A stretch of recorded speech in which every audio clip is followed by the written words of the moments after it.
Hello, and welcome back to the Club Lucha podcast. I'm your host, Foos, and today we have a very special episode. We are going to be talking about CMLL's La Gran Alternativa, a tournament that is very important in which we will discuss more about what it is, past winners, who's in it this year, predictions for the rest of the participants, and maybe who we would like to see win La Gran Alternativa. So we're going to just be jumping right in, and today I am joined by a very special guest, my homie Floke. I will Hey, give him the mic and let him introduce himself to you guys. hey, what's up? I'm Flo. I've been an avid lucha watcher since around 2004, and I've been following CML and AAA for a long time now. And we're going to be discussing this very important tournament to CML, and we'll see what the matters bring upon us. Awesome. Yes, I'm very excited to have Floke on. If anyone listening follows me on Twitter, follows Floke on Twitter, you'll see us interacting on there a lot. We're in our Discord as well. I'm going to quickly plug that, I guess. If you like Lucha Libre or professional wrestling, me and Floke basically hold everybody hostage when we talk about CMLL on Fridays or Yeah, in the event discussion. Honestly, the event discussion channel has basically just turned. Sometimes it just turns into me and Floke just talking about lucha yeah, stuff. Lucha Libre. Even if there's not an event going on, we'll just kind of like take over it and just talk in there. We were going to be joined by our other great friend, Super Liger. He could not join us today, but tune in. He will be on soon to discuss the wrap up of the tournament after the tournament wraps up. We will be, recording an episode for this week pre-tournament, and then we'll probably put out a short one next week as well when the rest of the participants are revealed for La Gran Alternativa, and then finally a wrap-up episode to put it all together. So if you have been interested in, CML tournaments, maybe you want to learn a bit more about them, then this is absolutely the episode for you. Also, I do want to say, Floke is, like he said, watching since 2004, incredibly knowledgeable about lucha. A lot of the times, I'm asking Floke questions for things that I don't know. So he's the guy. He's one of the guys. So I'm putting Yeah, you over crazy there, but it's true. It's true. So, yeah, it but goes hand in hand. yeah, yeah, anyone anyone who's interested in lucha is welcome on the Club Lucha podcast, and the more you want to talk about it, the better. This is what this is all about, and I think this is a good time. We can just jump right in and talk about La Gran Alternativa. So, Flo, tell me about this tournament. La Gran Alternativa is a CML tournament that started in 1994, where it was practically a tag tournament with one mentor tagging with a younger star or a rookie, you could say. And what this tournament's goal was basically the winner or the rookie, the young winner, would be pushed up the match cards and might be the next top star or a bigger star in CML. Basically, what we're looking at with this tournament, right, is would it be fair to say that we have a veteran who is already established basically in CMLL, and they're paired with a guy who it might not be their first year, right? Because a lot of these guys who are like the rookies, it's not, some of them is their first year, but a lot of them, they've Yeah, been around for a little while, but they're just kind of like on the, I'm not doing too much. They're just around, but they haven't done too much in the company. So this might be like a moment or a tournament to sort of try to elevate them. yes, that's a very good way to describe it. They're like on the lower card, right? Openers maybe, or maybe they might be In working. matches. Yeah, Saturdays, Sundays, Tuesdays. Maybe we don't see them a lot higher up on the card on Fridays. And I think personally, I think this is a really good way to get young talent over, especially as we've seen. We're going to be looking here at the list of everyone that's won before, and you can definitely see how a lot of the winners end up doing really great things in CMLL, or at least sticking around for a long In Lucha, time. Yeah, yeah. Not just CMLL. you You're just you're see, right. Yeah. I mean, you just see a lot of these winners, and you go on to see their history after winning the tournament. You can see that a lot of them have done a lot of great stuff. Some of them even becoming iconic luchadors that so many people recognize and idolize today. Exactly, exactly. This is like a really, I wouldn't say like the tournament itself makes the stars, but the tournament absolutely puts them on the path to become, you know, Absolutely. it's like they're showing, CMLL is showing that, yeah, they have confidence in these guys, that they can go on and have very, they can be an asset to Excellent the company. matches. Yeah, yeah. They can be an asset to the company. They can draw crowds. They're going to be stars that are going to stick around for the future and help the company. Exactly, exactly. So, what we're going to do first to start off this episode is we're going to be looking at past tournaments and the winners of who has won in the past, both the rookie side and the veteran side. You're going to be seeing a lot of names more than once, actually, because with this tournament, it is very possible to come in as a rookie, participate in the tournament. Sometimes they win, sometimes they don't, but they continue to work with CMLL, and then they'll come back in the tournament again as like the mentor, the veteran kind of guy. Yep, So and you'll see them win sometimes as you'll see them win as the veteran, but they didn't win as the rookie. So, it's sort of interesting to see how they didn't have success as the rookie, but whenever they became a veteran, they might have actually won the tournament with a younger star. exactly, exactly, and we're also going to talk about maybe some guys who ended up winning the tournament, but then maybe never reached that next level. It feels like maybe they and it could be for a ton of reasons. Maybe it wasn't their fault. Maybe injuries, they had to retire, their careers were shorter, things like that. So I don't like, putting too many guys down, especially Yeah, it is a tough sport. It's a tough sport on your body. It's a tough sport mentally. It's just, yeah, but and some of them were just never able to reach their peak. So you'll see that maybe a few times here and there, but we'll be talking about it soon. awesome, awesome. So let's jump all the way back to 1994. December 30th, 1994, the first winner of La Gran Alternativa is crowned. And who is our first rookie winner, Flook? Our first rookie winner for 1994's Gran Alternativa was Hector Garza as the rookie, and as the veteran, Negro Casas. Hector Garza and Negro Casas. What are your thoughts on both of these guys, Flook? Like, what can you tell me if I am someone who's, I don't think there's anyone who follows Lucha who doesn't know these two guys, but if I'm someone Yeah, on the outside looking in, how did their careers pan out? How did both of their careers go after this? Negro Casas, he's an all-time lucha legend. Countless tag title runs with El Santo. Having a lot of memorable luchas de apuestas. He's a legend all around. If he's one of the most notable names in lucha, and him being the first winner as like the veteran, what a great pick. Because you just see how his career panned out after this. He just continued to grow his agenda, and being as like considered possibly like a top five or top three luchador of all time. And then for Hector Garza, what can I say about Hector Garza that hasn't been said? He's one of the greatest luchadors of all time, one of like the most prominent members of Los Perros del Mal, and just all around great wrestler that did help CML in the 2000s and even late 2000s, and even partly in the early 2010s, he did help Lucha. But rest in peace, to Hector Garza. But he when he was still around, he helped the Lucha landscape and was one of the greatest wrestlers that was doing it. I agree completely. I agree 100%.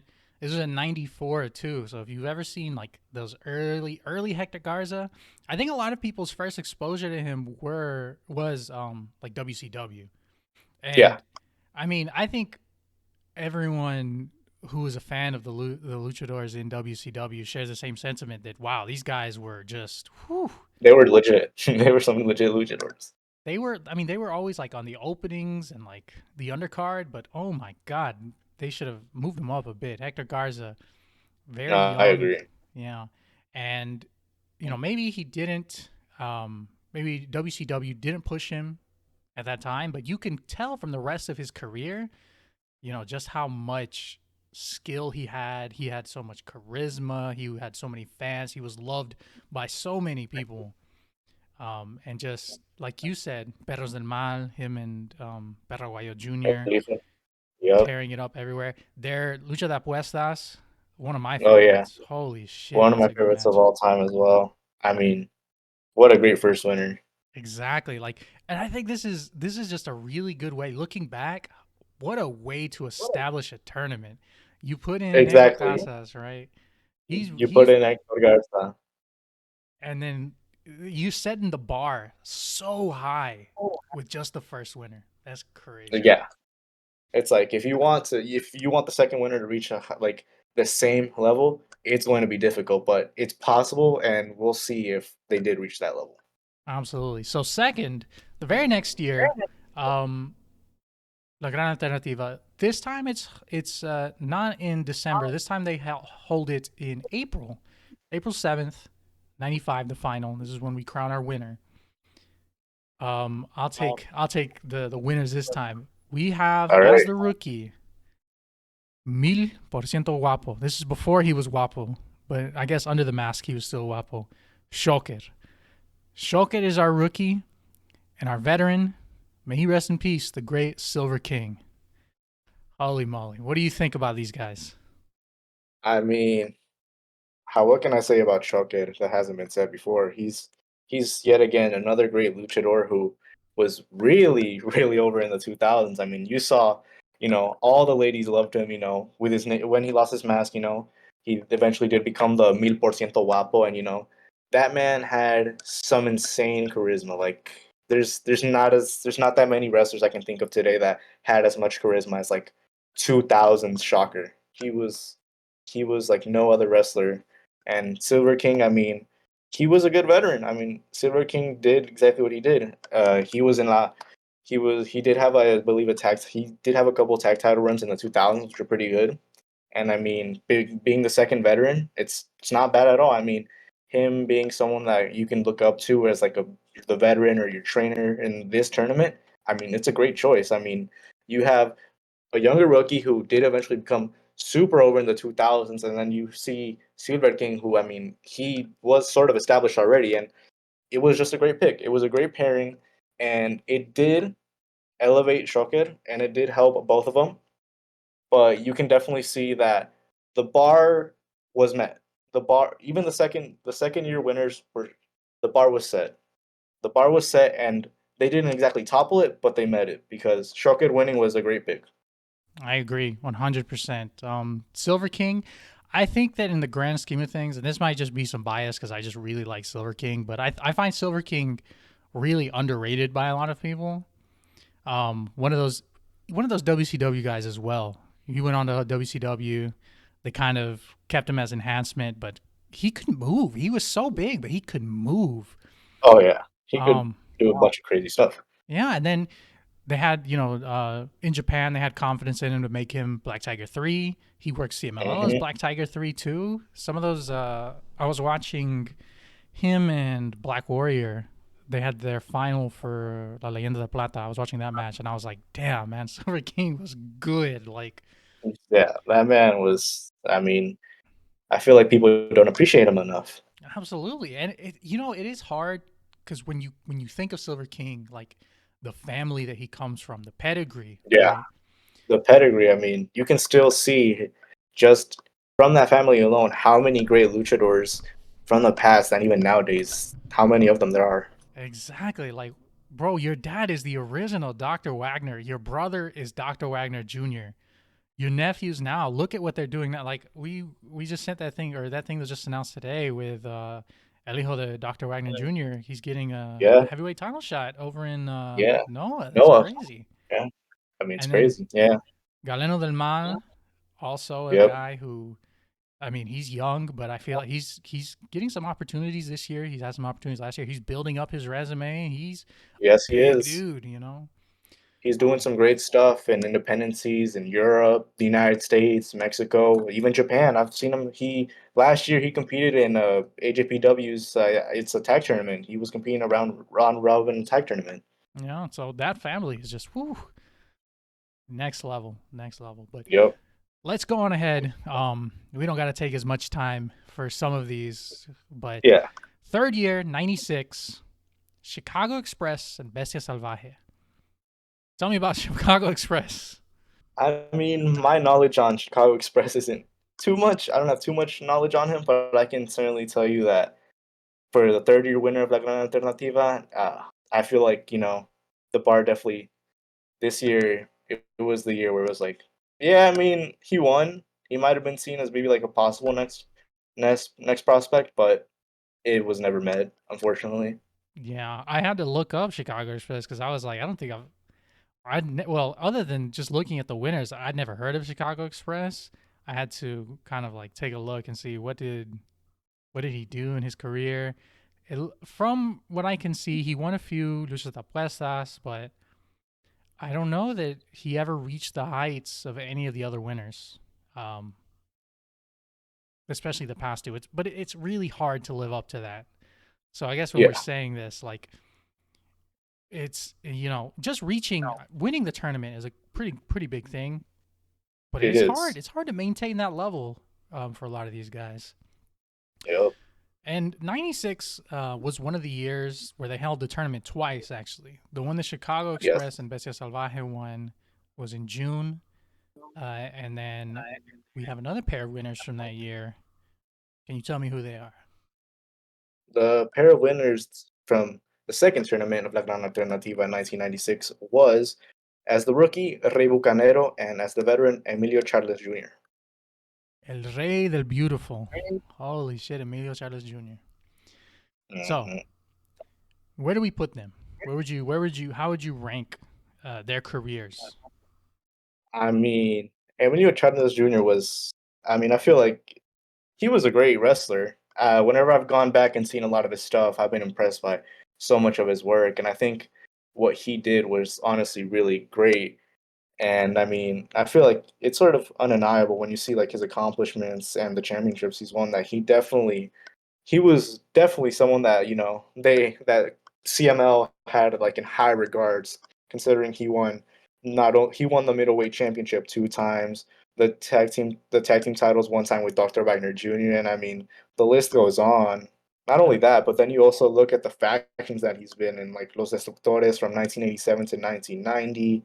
Then you look at Los Chacales. I mean, great, just great all round wrestler who sadly passed away, but That's still just remembered. yeah, that's just the bit. That's just the industry. We lose a lot of guys early, but like you said, he's like one of those guys that flies under the radar. I feel like, Yeah, he's like especially he's one of those greats where it's like people acknowledge him as like people acknowledge him as being a great wrestler, but he's not mentioned up there with like a lot of the top names. Like he's not mentioned up there with like the top 10 where you hear people talk about like Los Hermanos Dinamita, Perro Aguayo, Los Villanos, Los Brazos. Like you don't really hear people talk about Emilio Charles Jr. like that. I'm sure that like people watching at that time, which I would say a bit before our time, for sure. But like if we were the watchers, I guess the people watching at that time, like now, I guess I don't know how I'm trying to say that, but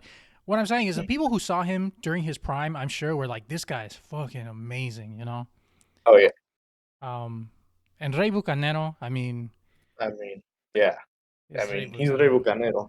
Yeah. I mean Rey Bucanero legit went on to be a part of my favorite tag team of all time with Los Guerreros del Infierno. I mean, talk about his tag team championship reigns with Ultimo Guerrero, and then their countless matches with Negro Casas and El Hijo del Santo. I mean, just great wrestler. Not only that, but also being a part of another famous family lineage, well, by being the nephew of Pirata Morgan. Yeah, yeah, yeah. Then I didn't know this, but well, I guess I've just never watched it. He made it to the WWE technically. He was He on did. Super Astros. I And think I have seen that. yeah, I don't think I've watched that match. I like Super Astros for the most part. I like seeing El Hijo del Santo and Negro Casas on that. And I Yeah, feel like it's a show that like a lot of people forget. Well, I guess a lot of people just never watched it because it was mainly for Spanish speaking audiences. yeah. But I liked his match. I really liked Rey Bucanero's match. I watched his match against Vampiro the other day. Mhm.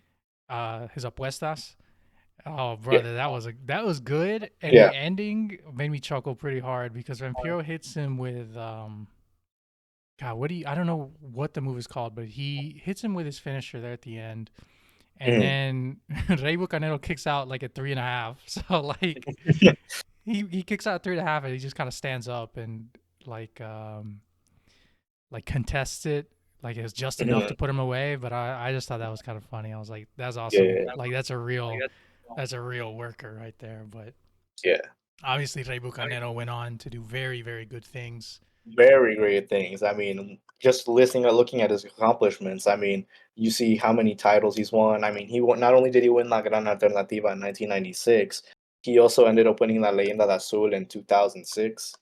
He also went on to be ranked number 39 out of 500 best singles wrestlers for PWI in 2005, which is a pretty high accomplishment, which nowadays we don't really see CML wrestlers getting ranked that high unless you're the world heavyweight champion. Exactly, the goat, the greatest of all time, Gran Guerrero. Yep.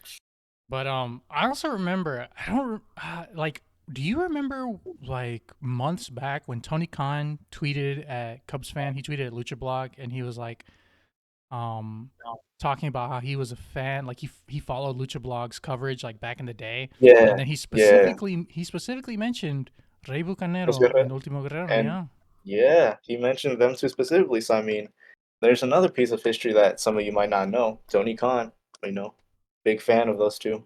go on ahead and book him, Tony. Come on, Yeah, brother. come on, bring on Los Guerreros en Infierno for an ROH or who knows, Rampage or Collision. Put him somewhere. But the 97, no tournament. 98, we actually have a repeat winner. Hmm. It's not Rey Bucanero, though. Mm-mm. Emilio Charles Jr. wins as the veteran again, and this time with a rookie named Tony Rivera. I personally am very unfamiliar with any of Tony Rivera's work. I'm not saying he was like not super important, but I am just not familiar with him very much, if at all.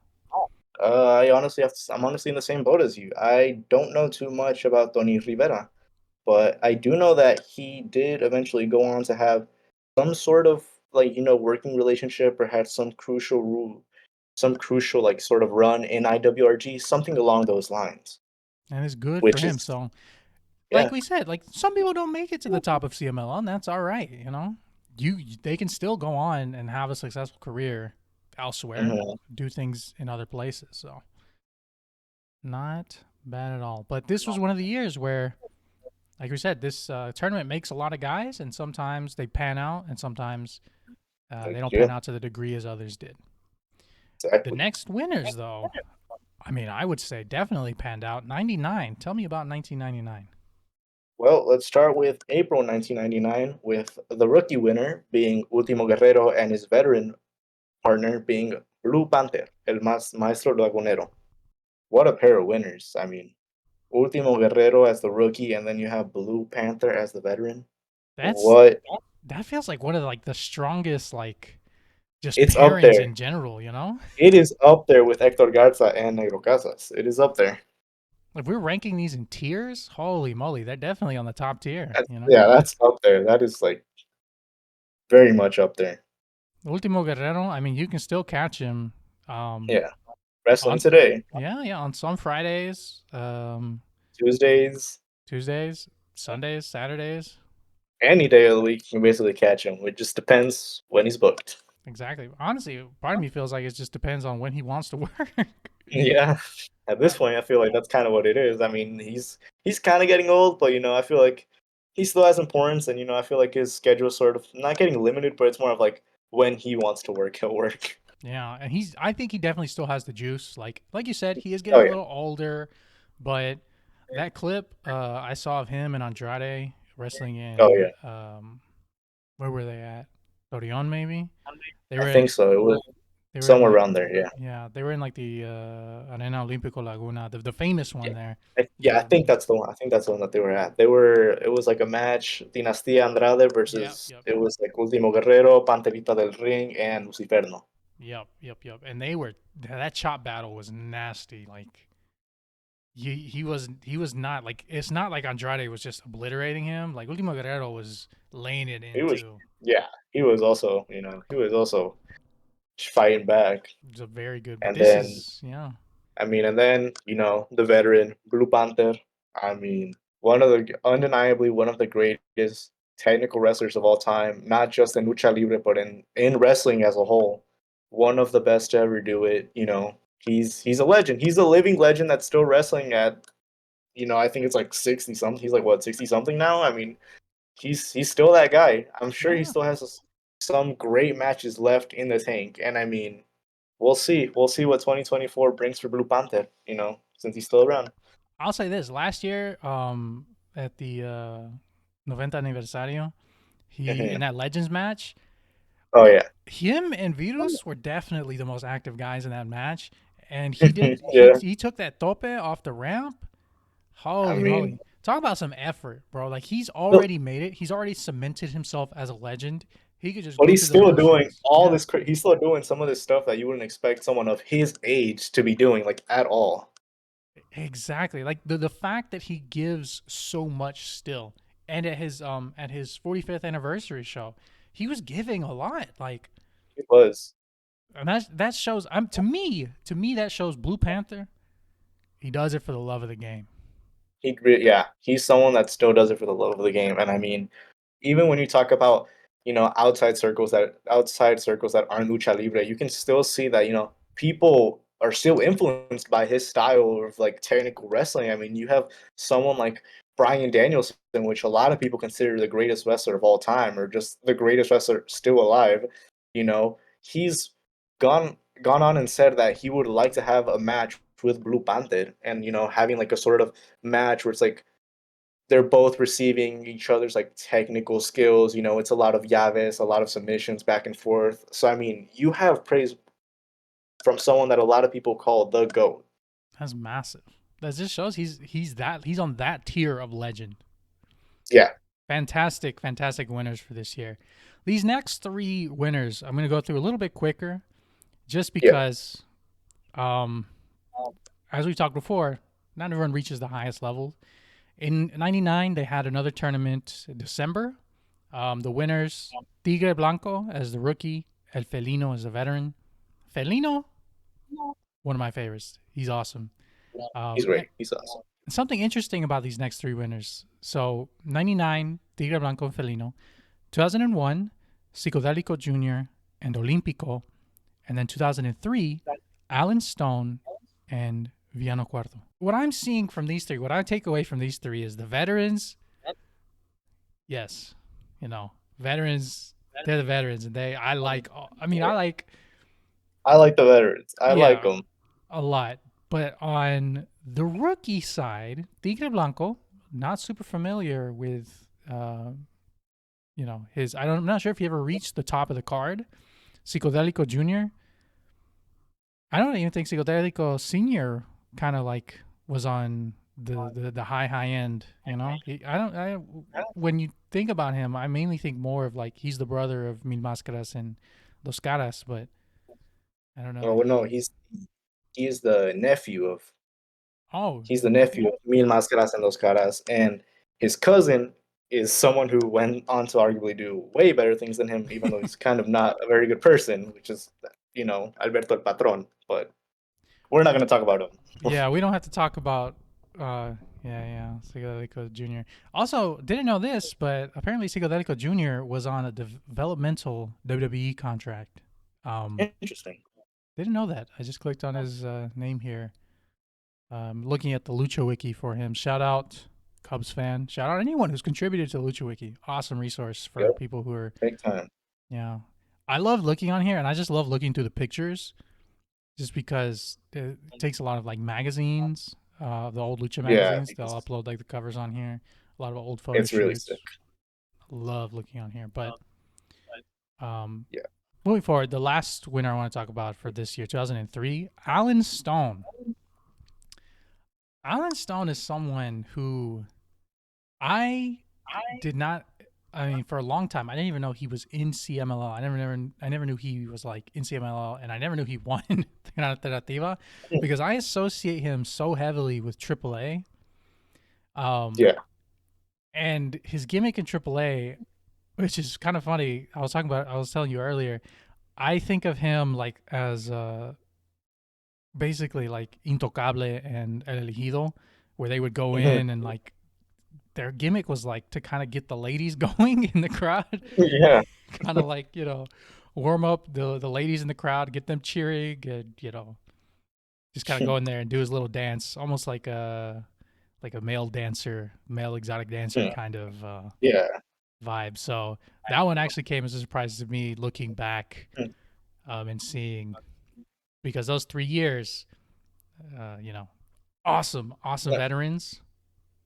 Not the greatest winners though. Yeah, Not the best winners. not the best rookies, sadly. All Made right, but then we reach a big year. We reach a big year in 2004. massive winner. Who won in Massive winner. 2004? In 2004's La Gran Alternativa, you could argue these are the greatest two winners, as the veteran and the rookie. As the rookie, we had El Rey de Plata y Oro Místico, and as the veteran, we had El Hijo del Santo. Hijo del Santo and Místico. Holy. Look, we're talking about tiers, and these guys get shot These guys are up. up there. Yeah, these guys are up there with Ultimo Guerrero and Blue Panther and Negro Casas and Hector Garza. They're up there.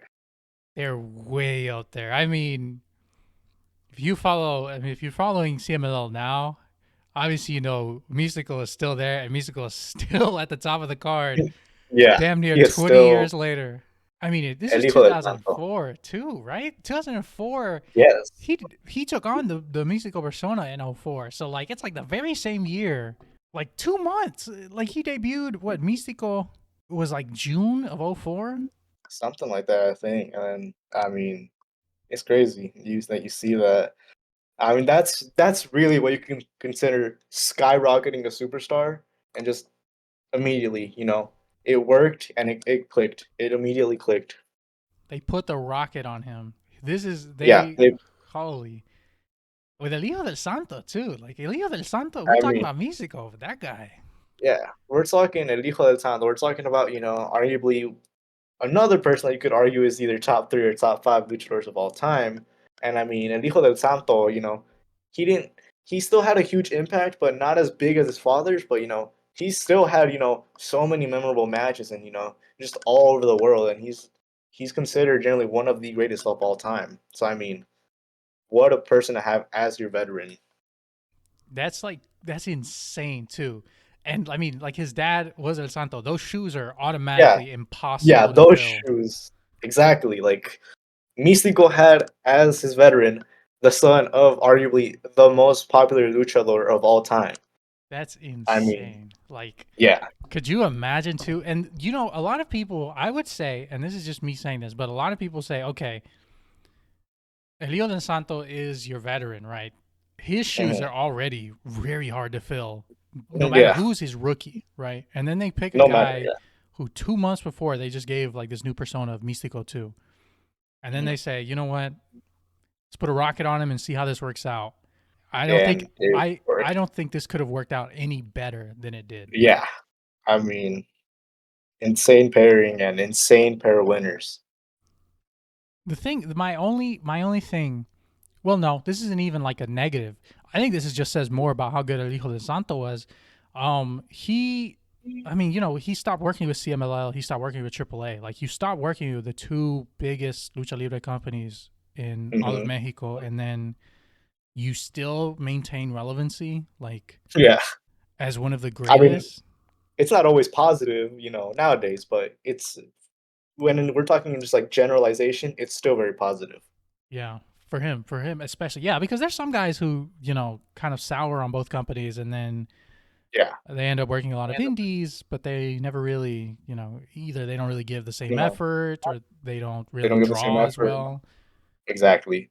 But El Hijo del Santo, it seems that he's still doing pretty good. Yeah, proud of him.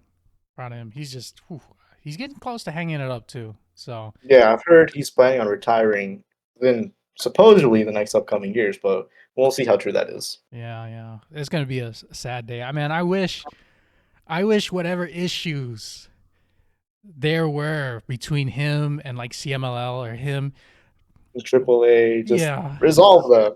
I wish they could be resolved, but they have to who squad knows if we'll ever see that day. because arguably, like we're not the big. I would say neither of us are the biggest AAA fans. I don't think either of us would say that they had the best year last year. I think easily CML had the better year last year. Yeah, But easily. looking at El Hijo de Santos' history, like he had fantastic matches with both companies, like Yeah, legendary matches with both companies. So it's only in both fair. companies. Yeah, like yeah, and UWA too. I mean, they're Yeah, long dead, but UWA still, when that was still around.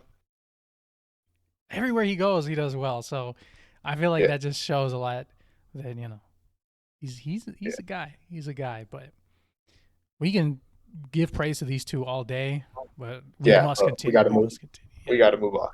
Oh 05, La Máscara, and Atlantis. What are we thinking?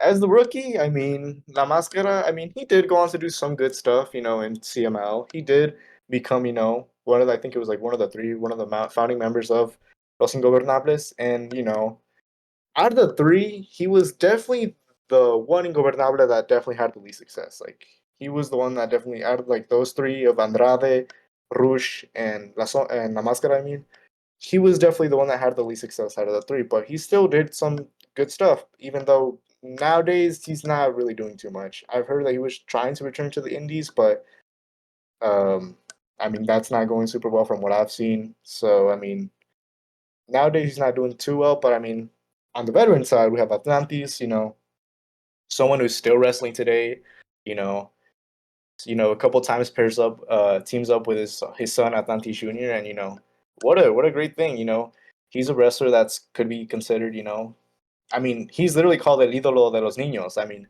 he's clearly a draw. He was clearly a draw for kids because they saw him as like a superhero. So, you know, if you're calling someone that, then they draw big, they have charisma, and they are like an idol to the younger generations and the people, the viewers in general.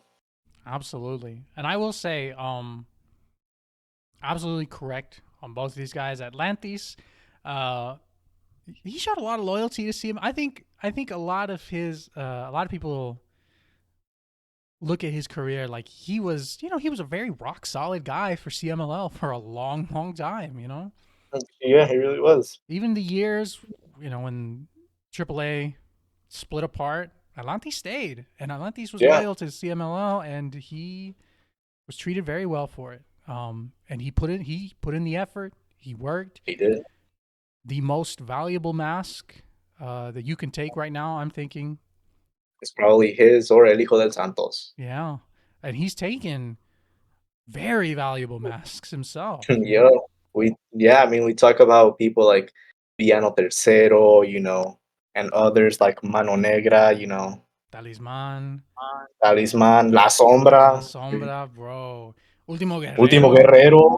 Yeah, I mean, it's They crazy. they clearly think very, very highly of him. Also, Yes, veteran to win. La Máscara, um, he did like you said, Los Ingobernables, very good.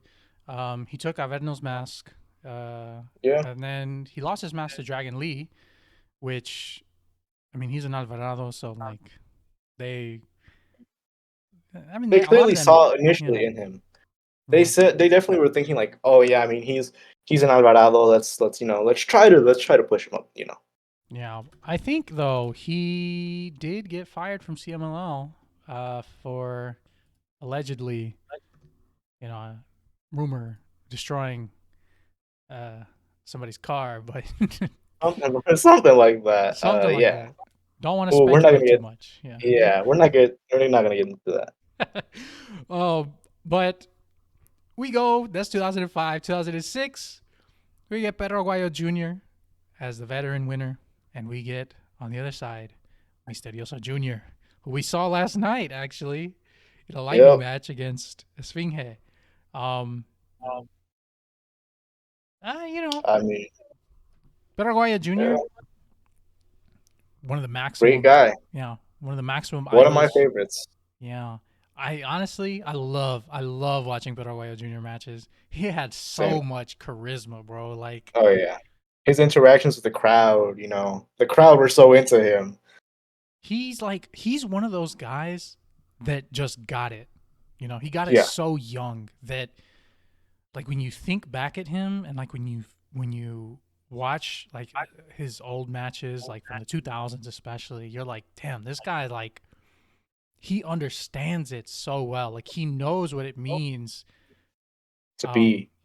a Yeah, luchador. Yeah, yeah, like on both sides, Rudo mainly, and Rudo. also like a technico. He also knew how to be a good technico as well, but he was just an exceptional Rudo. Like, Yeah, and like when you look at like rest in peace, yeah. and you see, God, he was in it for so long, and then You you look at know, how old he was when he passed, and you just kind of like he it's had so tragic. much left to give. He was only 35. He still had at least, I would say, 20 years, honestly, maybe even more than that. A lot of people speculate as well, which it's fun to play what ifs and things like that, and just wonder how things could have been different. But a lot of people I've seen speculate about had he not passed, what I guess the rest of his career would have looked like. And I think it's very, very fair to say that had he gone on like Lucha Underground, Hmm. everybody would know Paraguayo Jr. Oh Like yeah, he would be, you know, today main main events. eventing. Oh, main eventing a lot of shows. He'd only be 45. He absolutely would be main eventing in a lot of Oh places yeah. still. And who knows? I Who mean, knows there's where Los Perros del Mal would be too? Like, yeah. I mean, who knows where the faction would have gone? Because I think it wasn't too long ago. It was only I think like a couple years back, like maybe 3 or 4. There was some wrestlers in Japan that were like very very big fans of Perro Aguayo, and Perro Aguayo's family gave their blessing, and they made Los Perros del Mal de Japón. And I mean, what a great thing to tribute to him. I mean, yeah. I mean, even like in WWE, we're seeing today, with the, I mean, not the name, but the icon of like the iconography, or how do you say it? The images some that the images that yeah. Angel Garza and Humberto Carrillo were using. Oh yeah, they were using like the scratch Yeah. that was it's kind of synonymous with Los Perros del Mal. Yeah, and we still see Penta on AEW. Yeah, He'll wear the mask with the Perros del yeah, Mal. he does. And then we've even seen tributes from like Dominic Mysterio. We've seen him. I think he posted something on Instagram where he was wearing like fuzzy boots. And he was Yeah, saying, I think it was like a similar caption to what did it say? I think you showed it to me. it was like on my Perro Aguayo shit. He said Something like that. Yeah, he gets it. Oof, yeah, like that's one of those guys. You just look back and you're like, man, I wish things could have been different. yeah, I wish things could have just been a little different. But yeah. And um, now we talk about the rookie. let me talk about Misterioso Jr. Um, I mean, Misterioso Jr., I mean, he hasn't done too much. He hasn't done too much. I wouldn't say that he's completely not important. I mean, he's won some masks, the most notable one being El Pantera's mask. He's But I still mean, around. Yeah, he's still he's around. still So he's still around. I mean, his son, he's now wrestling sometimes with his sons in, Guadalajara, yeah, even in Mexico. we But saw him like last whenever night. you yeah, we saw him last night. He had a match with Lampago with his Finge. One match of the month from I forgot what month last year, but they won. They won. Yeah, so Unfortunately, all 10,000 is Fiend Maniacs just going all crazy, time. Yeah. But crazy. yeah, I mean, he's still around. Nowadays he's not exactly the best wrestler. He has good bases and stuff like that, but he's very limited. The fact Very limited. I will say I give him a lot of credit for his longevity. He's lasted for a Yeah, long time, and in a sport like this, like being able to last for a long time is a very like it's respectable. yeah, it's hard on the body, you know. It is. Moving on though, 2007, we got another. I will say another Big pair. very very high tier Yo, pairing, La yo. Sombra and Místico. What We can you already say? talked about Místico. Yeah, We already talked a lot about Místico, so let's focus on La Sombra mainly here. La Sombra, or as a lot of people know him nowadays, Andrade el Ídolo. I mean, what a star!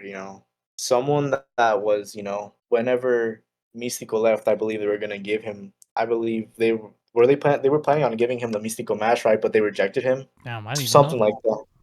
I think it was something like that, but it was. I'm not sure if it was him or if it was Volador Jr., but it was one of those two that I think they were planning on giving the Místico mask, but they rejected them. La Sombra, I mean, you talk about, I mean, he, like I just said, Volador Jr., bringing him up, he beat Volador Jr. for his mask. Someone that's one of the most prominent and key players in CML in 2024. He took his mask. Not Yeah. only that, but then other notable moments. La Sombra had success. He won the IWGP Intercontinental Heavyweight Champion. He had a run in WWE. He had a great NXT run. He had a lot of great matches with Johnny Gargano and other people in NXT. He had some he had some good matches on SmackDown whenever he was called up as, like, I think whenever he was like United States champion with Rey Mysterio.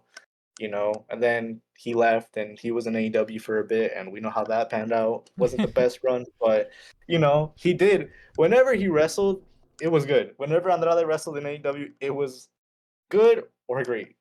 He brought it. He definitely has the skill. Absolutely has the Yeah, skill.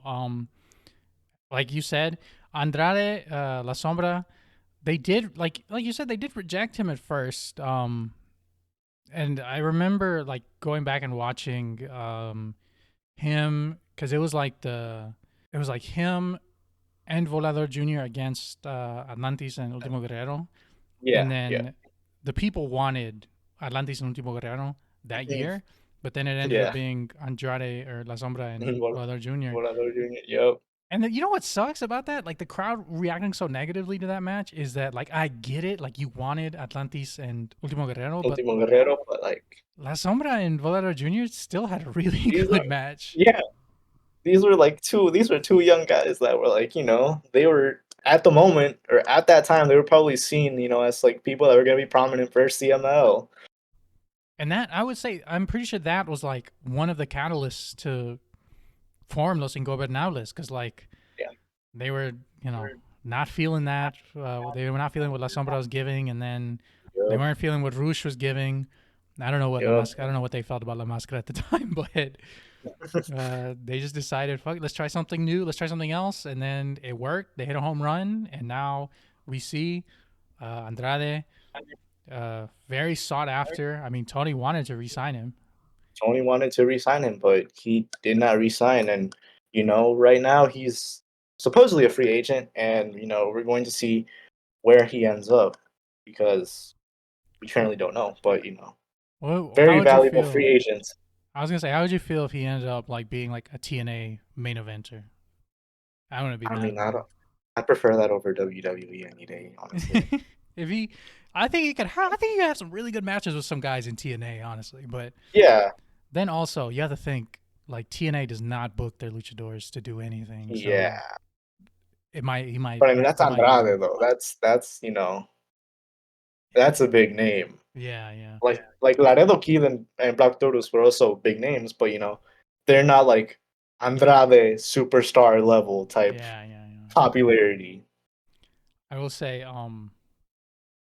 his return. Holy, his return to CMLL Andrade's. It was great. It was All great. those matches were good. He put in so much Oh, effort, bro. Like, he really did. You could tell he was having a great time as well, being back yeah, home. absolutely. Like he looked like I'm gonna say this. I don't know. He looked so good in every match. Like Yeah. the entire time, every time, I would just be thinking like, what is going on in the AEW creative department that they can't get this Mm. guy. Like they could until recently, they couldn't get him anything good, basically. Yeah. I honestly don't know. I don't know what was going back there that was going on back there that they couldn't find something for him to do, or they couldn't find a way to, like, give him a championship or make him do something prominent. Yeah. Well, we'll see. We'll see where he goes. I have high hopes, but we'll see where he goes from there.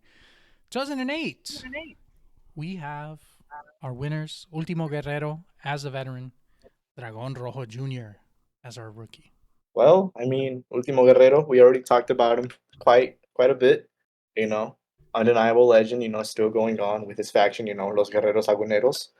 And, then we talk about Dragon Rojo Jr., someone who is not related to the original Dragon Rojo, if any of you are wondering, but he was given the mantle because, they trusted him. So, Dragon Rojo, he has gone on recently, especially last year. He did win, I think it was like 2 or 3 tournaments last year, and I mean, that's not something that you see very common in CML. But he did it. Not only that, but he's the longest reigning CML World Middleweight Champion. They clearly saw something in him and his longevity. He's lasted for a long time. He He has headlined. lasted. He headlined last year's Aniversario with Templario in a Yeah, Máscara versus Máscara, and even though he did lose his mask, he's still doing honestly pretty good now that in this new trio, those Bárbaros with Terrible and Bárbaro Cavernario, they're very fun to watch. I think this new direction that they're going with him is really good. it's working out. Definitely working out. He's had a lot of injuries. It feels like he gets a lot of injuries, but like, he's still around. They still think very highly of him, and he's still entertaining. So He's still entertaining to watch. He's not like one of our favorites, but he's someone that we can occasionally here and there appreciate. For their longevity and their work. absolutely, absolutely. I don't have any. The thing is, I don't have any major reasons to dislike him. You know, Yeah, so for me, he's like one of those guys. Like, oh yeah, I like that guy. Yeah, definitely. yeah. Mhm. Um, 2009 again. Who's our winners? Our rookie winner was Okumura, and our veteran was Yujiro Takahashi.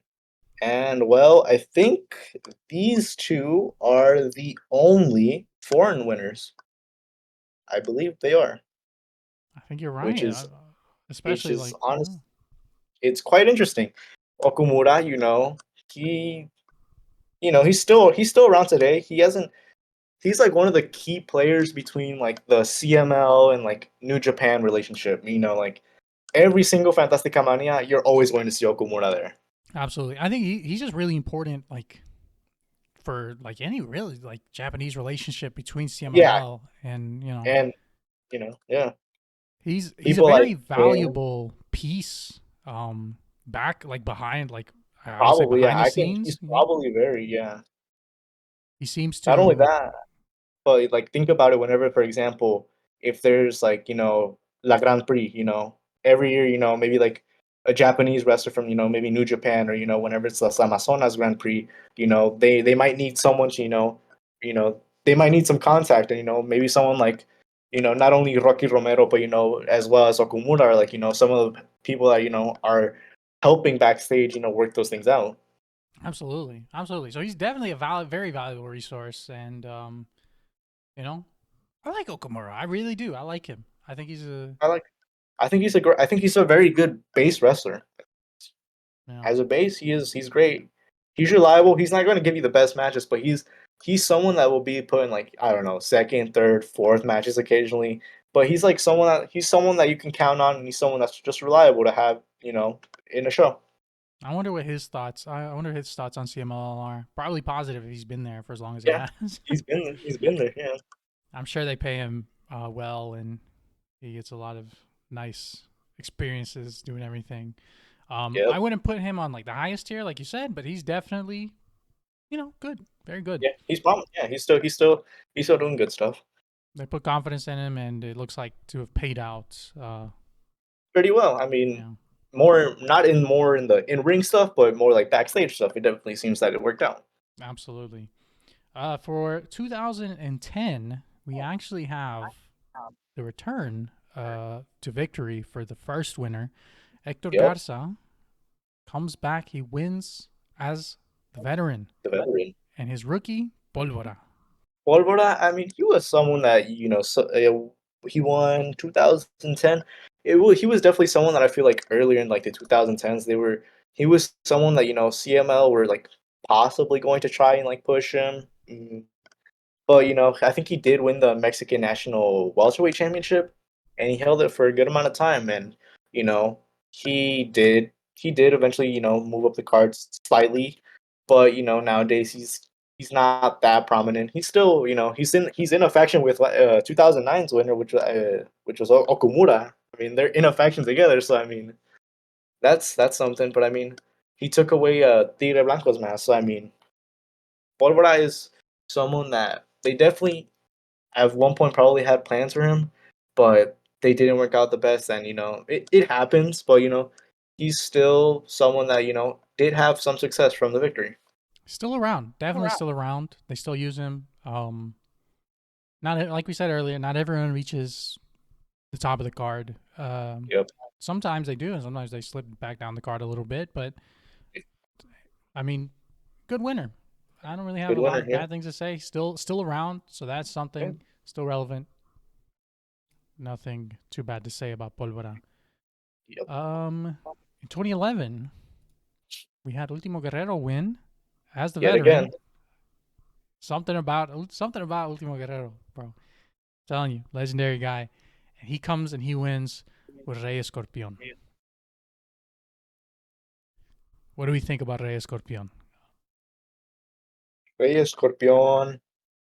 I mean, I'm not the biggest Rio Escorpion fan. I'm not also the most knowledgeable on him. I'm not gonna lie. I don't seek out too much of his work, but from what I've seen from him, he's very solid, and it seems that the win might have helped him a little bit, but I'm not sure if it was to the highest degree as maybe someone else that year. But I don't mind this winner. He's just someone that I've never seeked out too much, but I can tell that he's pretty good. I will say, I really like Rey Escorpion's match against Metalik in Oh yeah. Liga Elite, I think. Lucha, when was that? Like Hmm. 2016 or maybe 2015. They had a really good match. um, so I view him in a positive light, if only I for do that see him in a match. positive light as well. Yeah, yeah. Is he in AAA now? I actually don't know where he's at now. I'm not sure honestly. I hope he's still working. I think he's still working. I think he's Yeah, definitely yeah, working. I think he's still in AAA. Yeah, I'm pretty sure he's still in AAA. They're just not doing anything. Well, that's just. I don't think that's his fault Yeah, though. yeah. Or that's or that's just most people in AAA. Yeah, most if you're in AAA right now, 99% chance they're not really doing too much with you because they're not doing too Yeah, much with anybody.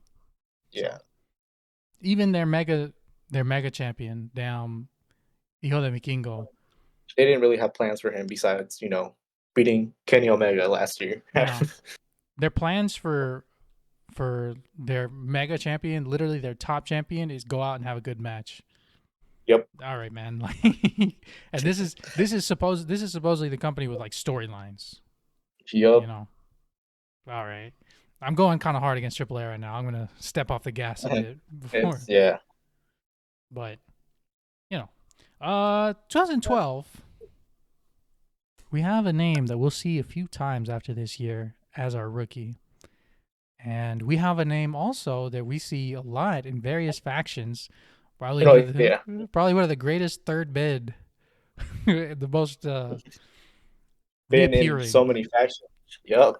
Currently in a faction that I like today, Oh El yeah, Terrible. yeah. El Terrible as the veteran and as the rookie, a later winner's dad, Euphoria. Euphoria. Good. I mean, good pairing, honestly. It is a good pairing. I mean, you talk about El Terrible. I mean, this dude has been around for a long, long time. He's been He's in been with CML. He's been in so many factions. I mean, just thinking about it. I mean, Perros del Mal, Los Ingobernables. He was a part of like the Bullet Club Mexico whenever they were coming around during that one tour. Uh, you know, and then he was involved also in Los Nuevos Ingobernables when they were trying to do that out. And now he's in Los Barbaros. I mean, it's the he was amount of in factions that this guy has been in. bro, he was in Guapo's You too. Yeah, I mean, just think about it. This dude has been in almost every faction you can. I mean, not every faction, but he's been in so many factions. To me that says this guy is so unbelievably solid that like you could put him in anywhere and like it would He'll work. fit. Yeah, Yeah. Like I don't know, like he's one of those guys you look back and you're like, "Damn, this fool's been everywhere. He's been with everybody." Like and some people maybe don't hold him to the highest regard, but or like he might not even be one of the most popular luchadores, but his success in CML is kind of undeniable. I mean, you look at his records, he's won. He's not only did he win la Gran Alternativa, he won la Leyenda Azul in 2008. He won El Rey that he was El Rey de Inframundo champion for I think a couple of years, like 2 years. Not only that, but he held the CML World Tag Team titles. He held the CML World Heavyweight Championship, the Mexican National Heavyweight Championship, and then he won the CML Universal Championship tournament twice. I mean, this guy's accolades, it's like a list. Bro, the people's hair he's taken too. He Yeah, took he took Naito's hair, bro.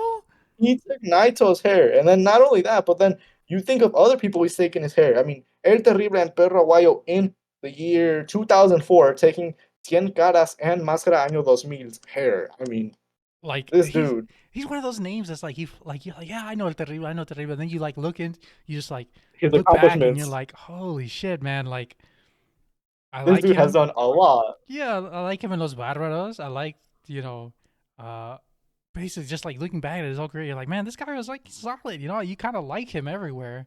Yeah, Um, it's like yeah, he's everywhere. He's done a ton. Like he's done a ton, but for some reason, not a lot of people remember it.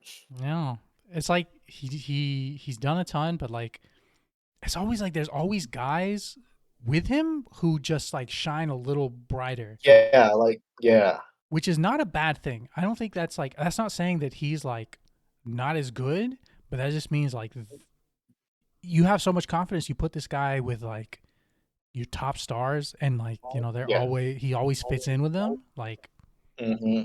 to me that shows a very high level of trust. So Very high level trust, and also someone that they probably hold in high regard backstage. you know, and Euphoria, you know, Euphoria, I mean, Euphoria, that dude has won.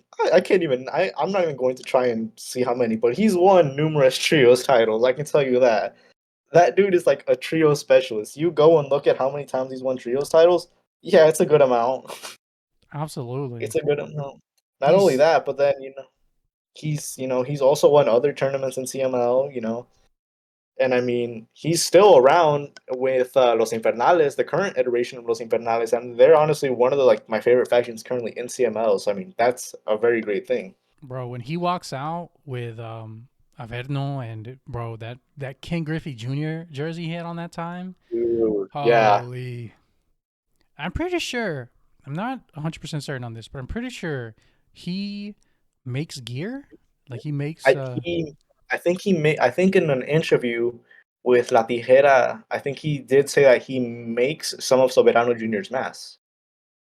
that's, you know, to me, very good thing That's to know how to do. that's cool. Yeah, that's pretty cool because I mean that means he can make his own masks. And he's massive, dude.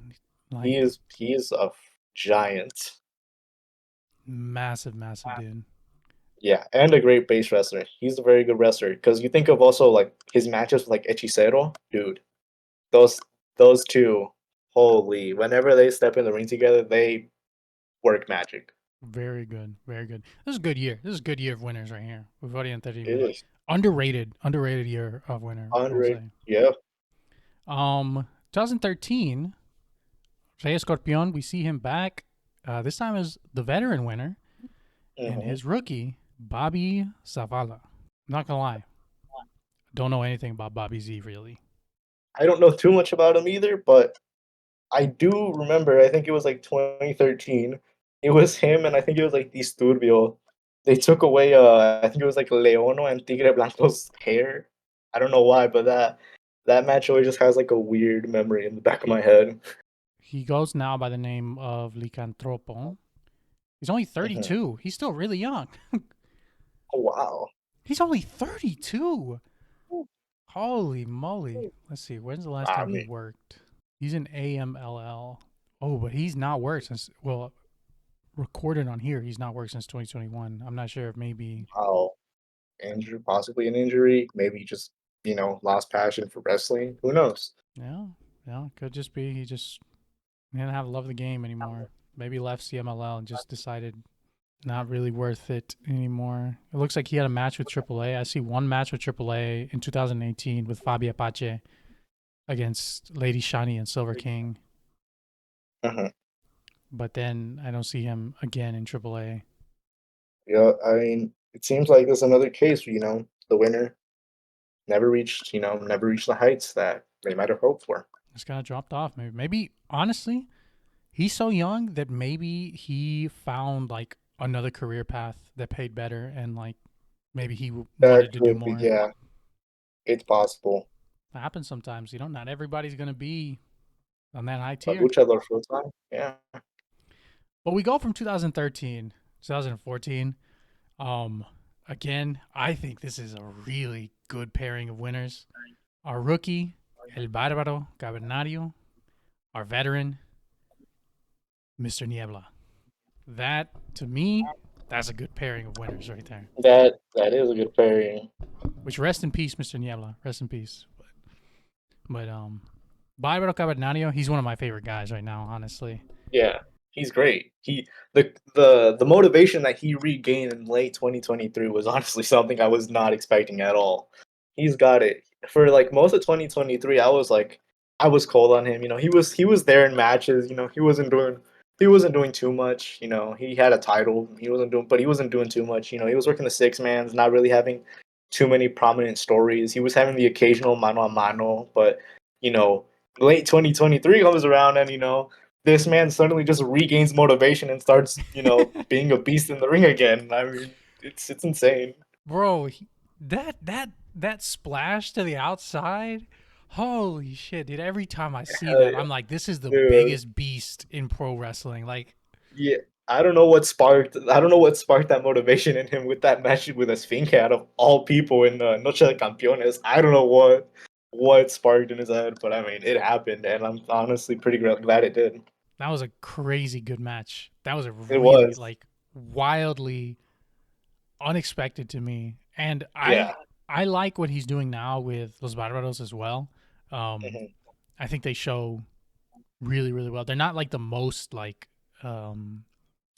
well, how do I say it in like a kind way? Prominent, most important. Yeah, yeah, yeah. And they're not gonna always be doing moves that just make you say, "Holy shit!" Like they're not like all flying off the ropes all the time, you know. But Yeah, they're working a little slower. They're trying to work the crowd. They're trying to get the crowd to boo them and stuff like that.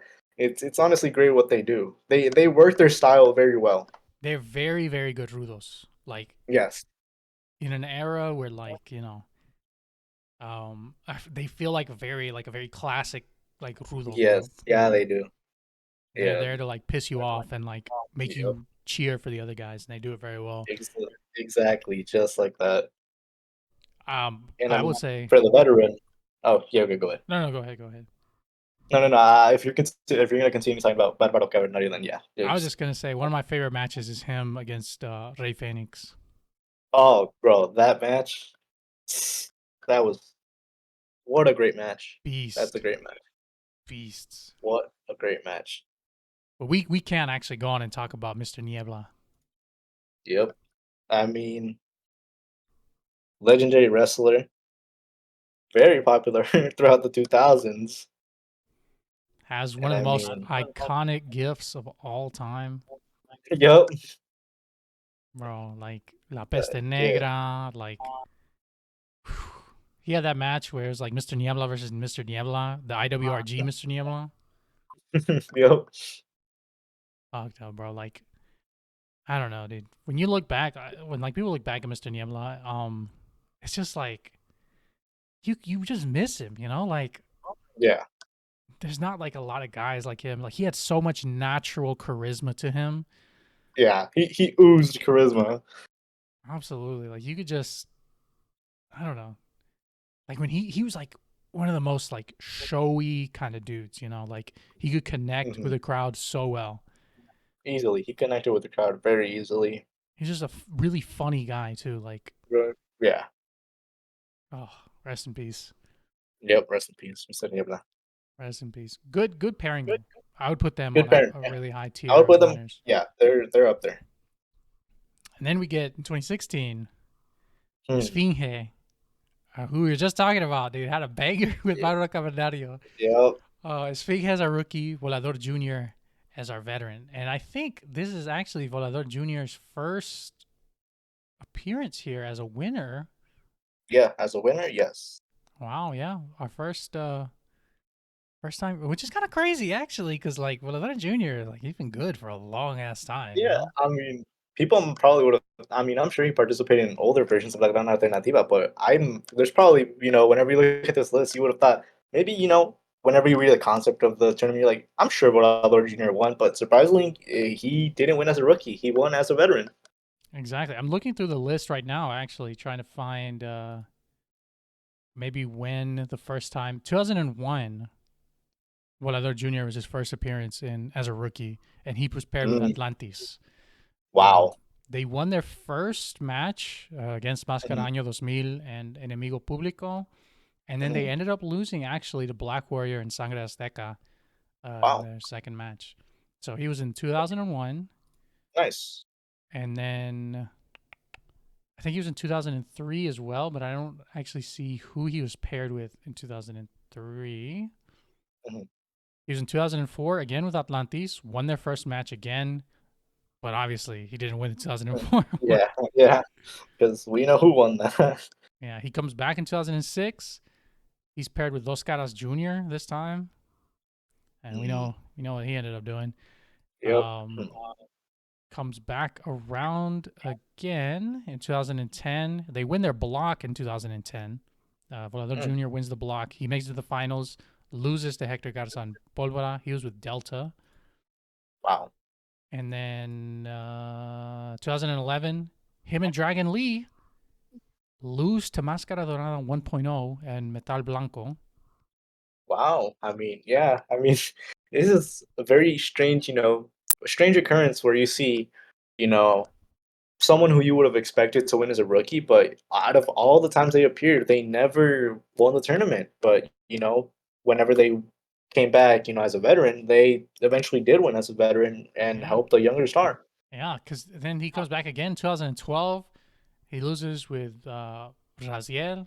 He comes back in Mhm. 2013. He loses with Disturbio. He comes back in I mean, yeah. 2014 and he loses with Soberano Jr. I mean, yeah. I mean, And then but finally, he picks up he the win. finally he finally picks up the win, and it's great. Which the pairing, let's start talking about Volador Jr. first. Let's continue talking about him for a bit. So I mean, Volador Jr. You know, he's been with CML for a very very long time. I mean, you think about whenever you think of like the most prominent faces right now in CML, Volador Jr. is up there. Absolutely. He is He is up there. I mean, you literally just the way he's been able to he's still been able to be relevant after all these years is honestly incredible. He hasn't faded. He's still doing great. They clearly still hold him in high regard. I mean, just last year his rivalry with Rocky Romero. I mean, they Holy had moly. some great matches. Yeah, I mean, and even talking about previous matches that he had, before in like the 2010s, his rivalry with Andrade. He's great. He's He's absolutely, I think he is absolutely one of the greatest names of like the modern era, you know? Absolutely. He is one of the greatest modern day luchadors. And he And goes, the way that he still moves, like at his age, I think he's like 42, somewhere around that. I think it's like 42 or something like that. But the way that he's moving at the age of 42 is honestly kind of insane. it's crazy. Like, he has been so consistently, oh my God. He won the TNA World Cup in '08. Yep. He won the Reyes del Aire 3 times, Yep. Torneo Bicentenario. He won Leyenda de Plata. Two Um, times. he won Homenaje a Dos Leyendas, the Cup 2012. Hmm. Parejas Increíbles. I mean, What? whole list. He just has a whole list of accomplishments. His importance in CML is undeniable. Absolutely. He's like the guy. He's the guy, honestly. He's the guy. He's the guy that you can trust. He and me are two of the guys you can trust. Except that Borator actually stuck around longer. Yeah, Volador did stick around like God Yeah. Almighty. That's incredible. Like for me, my match of the year last year was Volador Junior and Angel de Oro at the Mhm. aniversario. Yeah, yeah, But yeah. like, and to me, what set it apart is how much effort he gave with that injury. Oh Like yeah, that he could injury just he could barely move that it was. arm. You know, He could barely move that arm, and he was still doing he was still doing the tope con hilo, and I mean, for the well, love of the what game. an for the love of the game, exactly. And then his rookie, It's Esfinge. okay. That's our uh, third guest, Super Liger, his goat of goats, Esfinge. Yep, If he's listening, and he'll catch this part right here. We're gonna pop him crazy with yep, this one, but yep. Mm. Nudo Hipsio, I really like the Nudo Hipsio, and I really like Esfinge's mask. We'll see. We'll see what the future holds for Esfinge. Like you said He's earlier, you still, even though he won in 27, what was it? Say 2017 or 20 2016, said yeah. 2016, 2016. As you were saying, he won in 2016, but it doesn't really seem that he gained such high importance in 2016 or even like, a few of those later years like 2017, 2018. It doesn't feel until like more recent years, like the 2020s that they started, trusting him again, maybe pushing him up the cards again. That's, with his faction, La Fuerza Tapatía with Star Black and Fugaz. Star Black, dude. That's a real It's a real luchador right there, dude. Star Black has probably one of the most like retro luchador looks of anybody, Yeah, yeah. anybody I ever. mean, even though I'm not the biggest fan of Esfinge, Soups can tell you Club Lucha can tell you I'm very, very critical of Esfinge sometimes. Um, he does his job well. He hypes up the crowd. He probably sell his mask is probably one of the most sold in Arena Mexico because it's a cool. Even I'll admit it's a cool design, and his Nuda keeps you so cool. I can admit that it's. I mean, he does his job very well. So I mean, it's something that I can't deny. He's there's a reason they've kept him, and there's a reason that he has a lot of fans. He has a lot of really loyal fans who He always vote does. his like match of the month. I mean, we saw it last year. I mean, just like I told you, like just like we were talking about a little bit earlier. Yesterday's match, Misterioso Junior versus Fink had won match of the month for 1 month. Even though I would say that those two other matches were like way better. So I mean, the Fink fans are definitely dedicated and loyal. He has some hardcore fans. He has some hardcore fans. Good for Yeah, him. So 2017, we get another really good pairing of modern. Like we do. I will say, like this pairing is uh I mean, just looking at yesterday, looking at this Oh yeah. past year, Soberano Hmm. Jr. and Caristico, aka Místico, which I guess back then he was not Místico. He had to come back as Caristico. But Yep. good pairing, another really good pairing. And I think I am so high on Soberano Jr. right now. Like this fool like gets it, you know? He gets it. Yeah. I mean, I have a lot to say. Like I said, we talked about Mystical a lot. So, I mean, Soberano Jr. winning 2017. I mean, not only did he win in 2017, I think that wasn't even the only tournament he won. I think he won La Copa Junior. I think it was like Los Nuevos Valores, or I think that's what the name of it was. But he won La Copa Junior that year as well. And I think it was that year that he also went on to beat another legendary luchador, Rey Cometa, for the Mexican National Welterweight Championship. So, I mean, he definitely, 2017 was a great year for him.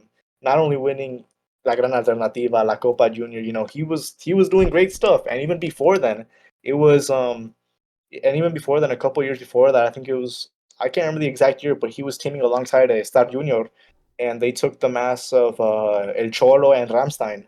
So I mean, there was a clear sort of preview a few years before his actual win of La Gran Alternativa. Bro, like he's got it. I don't know Yeah, any other and way then to say it. we talk about his continuation of years. In those like late 2010 years, he was having a rivalry with Sanson. Uh, it felt like they were leading to an apuestas match, but they left, Yeah. and stuff like that happened. So and then his rivalry with them. He's got it. You I'm know, very he's excited for what they've got it. got for him. You know. I'm very excited because they had the whole rivalry with Templario in like 2022, and it was something that like I just wasn't expecting because I felt like they were probably gonna be the Apuestas match. I was feeling that they were gonna be the Apuestas match, but Stuka Junior and versus Atlantis Junior was the winner, and Templario sadly getting injured, led to Dragon Rojo Junior having to replace him and like that. The tag team tournament that they were having to determine the lucha de apuestas for the aniversario. So I mean, I was expecting it, and then it was an even bigger shock in like last year when I thought it was going to be a triangular de máscaras, but they ended up doing just a normal máscara versus máscara. I think it would have been. I think it would really, really, really been a good like Yeah, 3-way.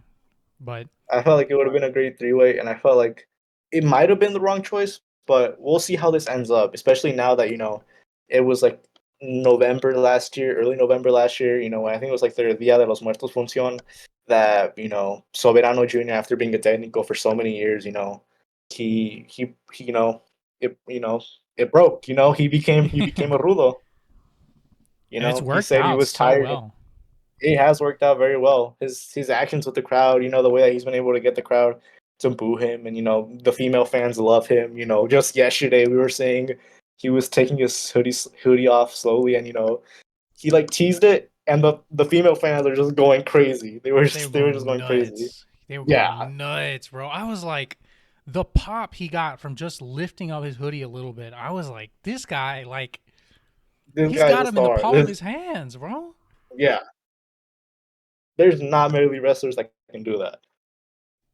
His future, and I mean, he's not the It's youngest guy in the world, but I feel like he definitely has a lot of years. You know. Yeah, I mean, he's only 30 right now, Yeah, so I mean, yeah, yeah. he still has a lot of years left in him. He's teased, just I think like a month ago or like like a month ago or something like that.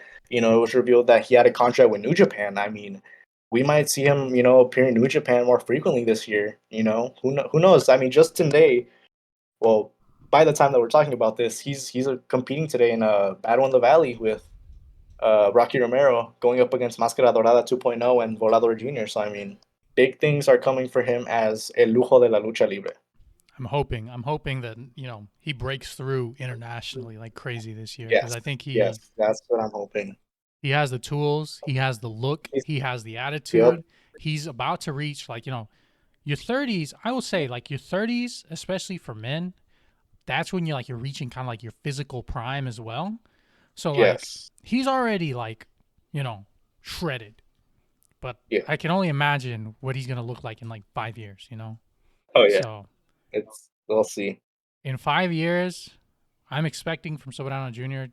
He's like the guy, Yeah, absolutely the guy, I'm expecting him to be one of the top faces, whether it be Técnico or Rudo. I see him being one of the guys. for sure, for sure. Infinite good things to say about Soberano Jr. right now. If you're not watching him, Yeah. tune in, um, watch some Soberano Jr. matches. Yes. All right, we're almost done. We have actually been going for a hot ass minute. Like we're about to break an hour and a half, and we haven't even reached the predictions yet. It's Oh, okay though. wow. Okay. These next three though, we can't really say a lot about them because they're so recent. We can't really comment too much on the state Yeah. of their. Yeah, I mean, 2018, we have yet again. Was it who won 2018? Wasn't it Flyer and Volador? Yeah, Flyer and Volador. Flyer and Volador. I mean, Volador Jr. We talked about him. He's an incredible guy, incredible wrestler, legendary run. He's been around for a long time. But Flyer, someone from his own, someone from Volador's family lineage. Um, he kind of got like a mini push when he won the Mexican National Tag Team Championships with Atlantis Jr. But then after that, after he lost the titles, I mean, it kind of seemed like he just laid off. Like it didn't feel like he was putting in as much effort, and you can definitely see that recently. Which because we don't even know if he's still in CML. His last match for them was I think like last year in September or something like that. Yeah, like I hate to say this about guys, like, but he kind of fell off, like Yeah, crazy. I mean, maybe I wouldn't say probably the worst winner, but he's near the bottom when it comes to like accomplishments and actually leaving like a lasting legacy in Lucha Libre as a whole. Yeah, a lot of these guys we can say, oh, longevity. We can say, oh, they Yep. retired early, or they went on to another company and they did significant things. But Flyer, it's hard to say that. Mhm. I don't know, man. Y- Volador Junior is back again, though. Volador Junior wins again as a veteran. Yep. So then And we get then what, 2019, El Valiente and Star Junior. Star Junior. I like El Valiente a lot.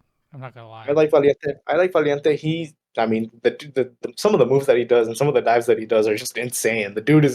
For his age, the dude is actually insane. I mean, he's been around for a good amount of time as well, and I mean, he's great. He has like the most like if like Lord of the Rings dwarves were real, like they would look like Valiente, bro. Like Probably. he has like such a unique build. He reminds me of almost in a way. He reminds me of Super Astro in a way. I can see that. I can see that. Yeah. I think Super Astro was shorter, but like Valiente Yeah. is like a Super Astro hybrid kind of. I don't know, but And then Star Star Junior. Junior. Yeah, yeah, Star Junior. Um, Star Junior. Like I said, like I was mentioning when I was talking about we were talking about Soberano.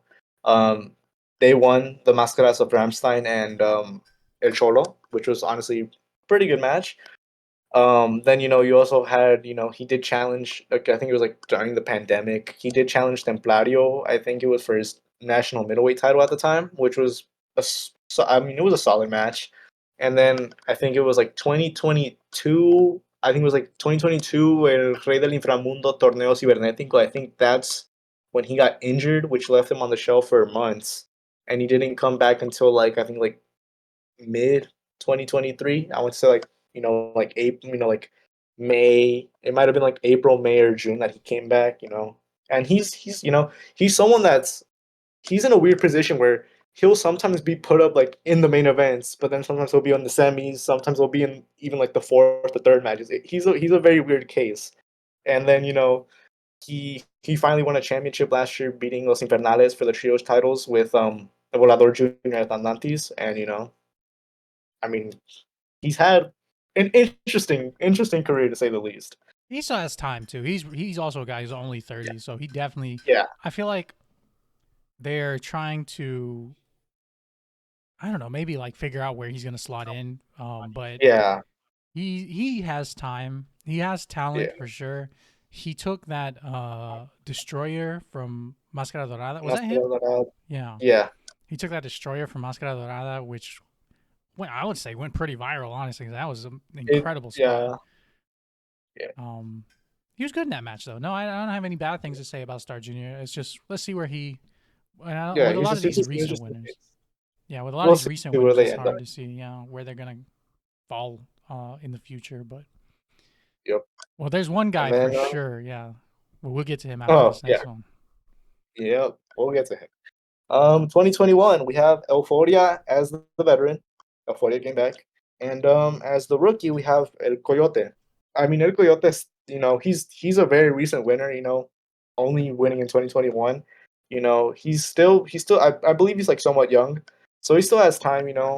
I feel like I think he's in Los Chacales with Okumura and Pólvora. Mm-hmm. They definitely might do something with him in the future, but right now it kind of seems like he's stuck in the sort of like third, second, fourth match slot for right now. But I can definitely maybe see him, if he keeps training, if he keeps doing well, they might eventually give him like a semi main event spot, like solidify him just like around that area. So I mean, it's an interesting slot to see where Coyote will take in the future, and we'll see what happens with him. Absolutely, I really like his look. I'm a big fan of El Coyote's look. I like his look. I like how he just comes out. I think he sometimes comes out with like a cowboy hat, Yeah, and yeah. he's Wait. a beast, dude. And I think he was on either the first or second match. When I went to Arena Mexico, I mhm, remember him being like in one of the matches, and I liked what I saw. yeah, So, nice. in the future, I think we'll he see has. where he goes. Yeah, I think he's decent. Yeah, I think he still has. He still has the future. He still has a lot to do possibly in the future. Definitely. And well, oh yeah, go ahead. No, I was just gonna say the same thing as you. Definitely someone to keep an eye on for the future. But our last winner, the one from 2020, 2022. 22. Yep, I'll say them. All right, so this was the first time this has ever happened. So in this Gran Alternativa, the initial it's a weird case because there's two veteran winners and one rookie. So let me start off with the two veteran winners, Místico yet again, and Volador Jr. And on the rookie side, we have Panterita del Ring Jr., what he was known as, and now, a lot of people know him on Twitter and all around the places, Máscara Dorada 2.0, even though they dropped the 2.0. What what is What? there left to Yeah, say about him, honestly? Because like I feel like he is. This is what I'll say about Panterita del Ring Jr. slash Máscara Dorada. His original veteran was Volador Jr., but Volador Jr. couldn't compete in the finals because he caught COVID. So Místico stepped in. But the interesting thing to see about Panterita del Ring Jr. is like he kind of feels like you could argue that he kind of feels like how like we said that Místico had that rocket strapped to him in 2004 with teaming with El Hijo del Santo and then given this mask and this character. It kind of feels like he's like the second sort of modern day version of that. absolutely, absolutely, I agree with you 1,000%. Because just looking at it, his first veteran, Volador Jr., who we just talked about, is one of the Yep. guys. And they say, okay, well, Hmm. Volador Jr. can't compete. He's got COVID. We can put you with like another guy. And they say, why not literally put him with Místico? You know, Yeah, just put him with Místico. And I mean, even whenever we talk about that finals match, which is Místico and Panterita del Ring Jr. versus Gran Guerrero and Ryder, I mean, that match was great. I'm pretty sure it won match of the month for actually 2022 in December 2022. And I beast. mean, we see now whenever he was still Panterita del Ring Jr., it really feels that he had a rocket strapped to him, and it has been nothing but success. I mean, we saw him as Panterita del Ring Jr., and then it was like the late last, not late last year, early last year. I think it was slightly before Fantastica Mania Mexico. They were starting to tease on like CMO Informa. They were talking about they were doing this teaser. It was like the new Máscara Dorada, and people were wondering who it's gonna be. A lot of people were saying Panterita. It might be Panterita Ring Junior. It might be some of these like these younger rookies that came in for Torneo de Escuelas, and whenever it was revealed eventually that it was going to be Panterita Ring Junior becoming the new Máscara Dorada, it was like a lot of people were against it because they were like, "Oh, why are you rehashing characters and stuff like that?" But I mean, it's worked out so great for him with the Máscara Dorada character, and he's elevated it to such a high standard. I mean, They it's took such a massive risk. Like you're saying, they took such a massive risk. Like, because the crowd, I mean, sometimes the crowd just doesn't accept you, you know? Like, yeah, and if you can't get the crowd behind you, it doesn't matter how good you are. If you can't get the crowd behind you, you're cooked. That's it. Like, yeah, yeah. they have to go back to, but no, with him, my It worked. God, like, what a year. What He a had, yeah, year. That's like, for me, just off the top of my head, what I'm thinking after he put on the Mascara Dorada mask against Rocky Romero, against Rocky Romero again, against Titan, yeah. And um, then just recently up against Templario, against Templario, that's crazy. Like, yeah, and then he's like, I'm not like, and when he's in trios too as well, he does a great yeah, job. You know, like it's not yeah. like he's Even in going in there and half-assing it. You know, Yeah, he's not half-assing it. He most of the time he puts in like maximum effort, and let's not kid ourselves. He's doing great stuff as Máscara Dorada, but even late into his run, whenever he was still Panterita at Ring Junior, he was doing very good in trios matches, and he put on an excellent match with his father Panterita del Ring against Blue Panther and his son Dark Panther. That was an excellent match. it's just I crazy to mean, think, and he's not even been wrestling that long. yeah, he's not even. I mean, he's not Two even been in years? professional. Yeah, I think it's like this is his third year. I think for professional wrestling, but before that, he has gone on and said that he has won. I think over like 50 like amateur wrestling, like the Greco-Romania, like that type of wrestling that he's won over 50 medals. You can tell. You Yeah, can absolutely tell. Like yeah, his work ethic is insane. Like he's shredded. Yep. You can see how much effort he gives. He's creative in the ring. He's not Hmm. bad. I don't think he's bad. Like, I don't think there's any part of his game where I'm like, he needs to work on that more because aerial maneuvers look good. His map based stuff looks good. His strikes Yep. look pretty good. Like, I don't have really any major. I'm so excited to see him just blow up even more because I think last The year he blew only up. Oh yeah, he blew up. But like the only tiny nitpick I would have on him, which some people may, bash on me for saying this, but having the Canadian destroyer become a part of his, transition to doing the Estrella Fugaz, uh, let's not. It's probably better to leave that bad habit. I would say it's better to leave that bad habit. That's my only nitpick. Let Volador Jr. keep the Volador Yeah, Jr. is the only guy who can keep the let Canadian him let, destroyer. let him keep the Canadian destroyer. You just stick with Estrella Fugaz. Just Maybe use like as like a super finisher, maybe like he did to yeah. Star Junior. Yeah, if you want to do something like that, do the topic on destroyer as like I'm knocking this guy out and he's going to go to the back in the stretcher. But Yeah, besides that, it's probably better if he dropped the destroyer. he's on a very good path though. He's absolutely on a He very is good on a path. he's on a very good path. I mean, he like we were talking about, he had some two match of the year contenders last year with Rocky Romero and one with Itan. And I mean, he did at the end. He did become CML World Historic Welterweight Champion. And I mean, I can't wait to see what comes up in this championship run. Not only that, but then he was announced for the first time for Fantastica Mania next month. He's going to be in New Japan.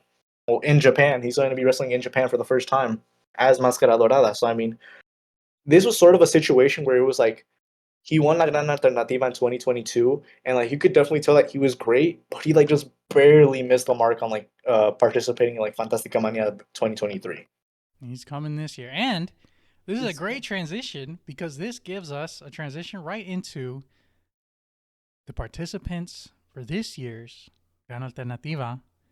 And Yes, it is. the first one announced, Well, Máscara hold on. Dorada. Let's hold on. Let's not mention those. Let's talk about the groups that are going to be coming up in this first block that's coming up on Oh, the yeah, yeah, 19th. Yes. Let's talk about those pairs first. So, for the block A that we're going to have coming Friday on the 19th, we have the first pair, Explosivo and Titan.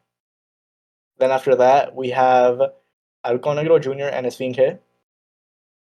After that, we have Ángel Reverde and Star Jr., followed by Rey Samurai and Atlantis. Then Crisus and Euphoria. A returning rookie from last year, Ryder, with his veteran Templario. Um, his a son and father duo actually. Hijo de Stuka Jr. as the rookie and as the veteran, Stuka Jr. And then a very very nice throwback to whenever they won, but now it's with a different family member, Brillante Jr. and Místico. those are some good, those are very good pairings, honestly. I Yes, there's a few guys that really stick out to me as from this group who I would like to see do really well. possibly win this. Yeah, possibly win this block. You know. I am really really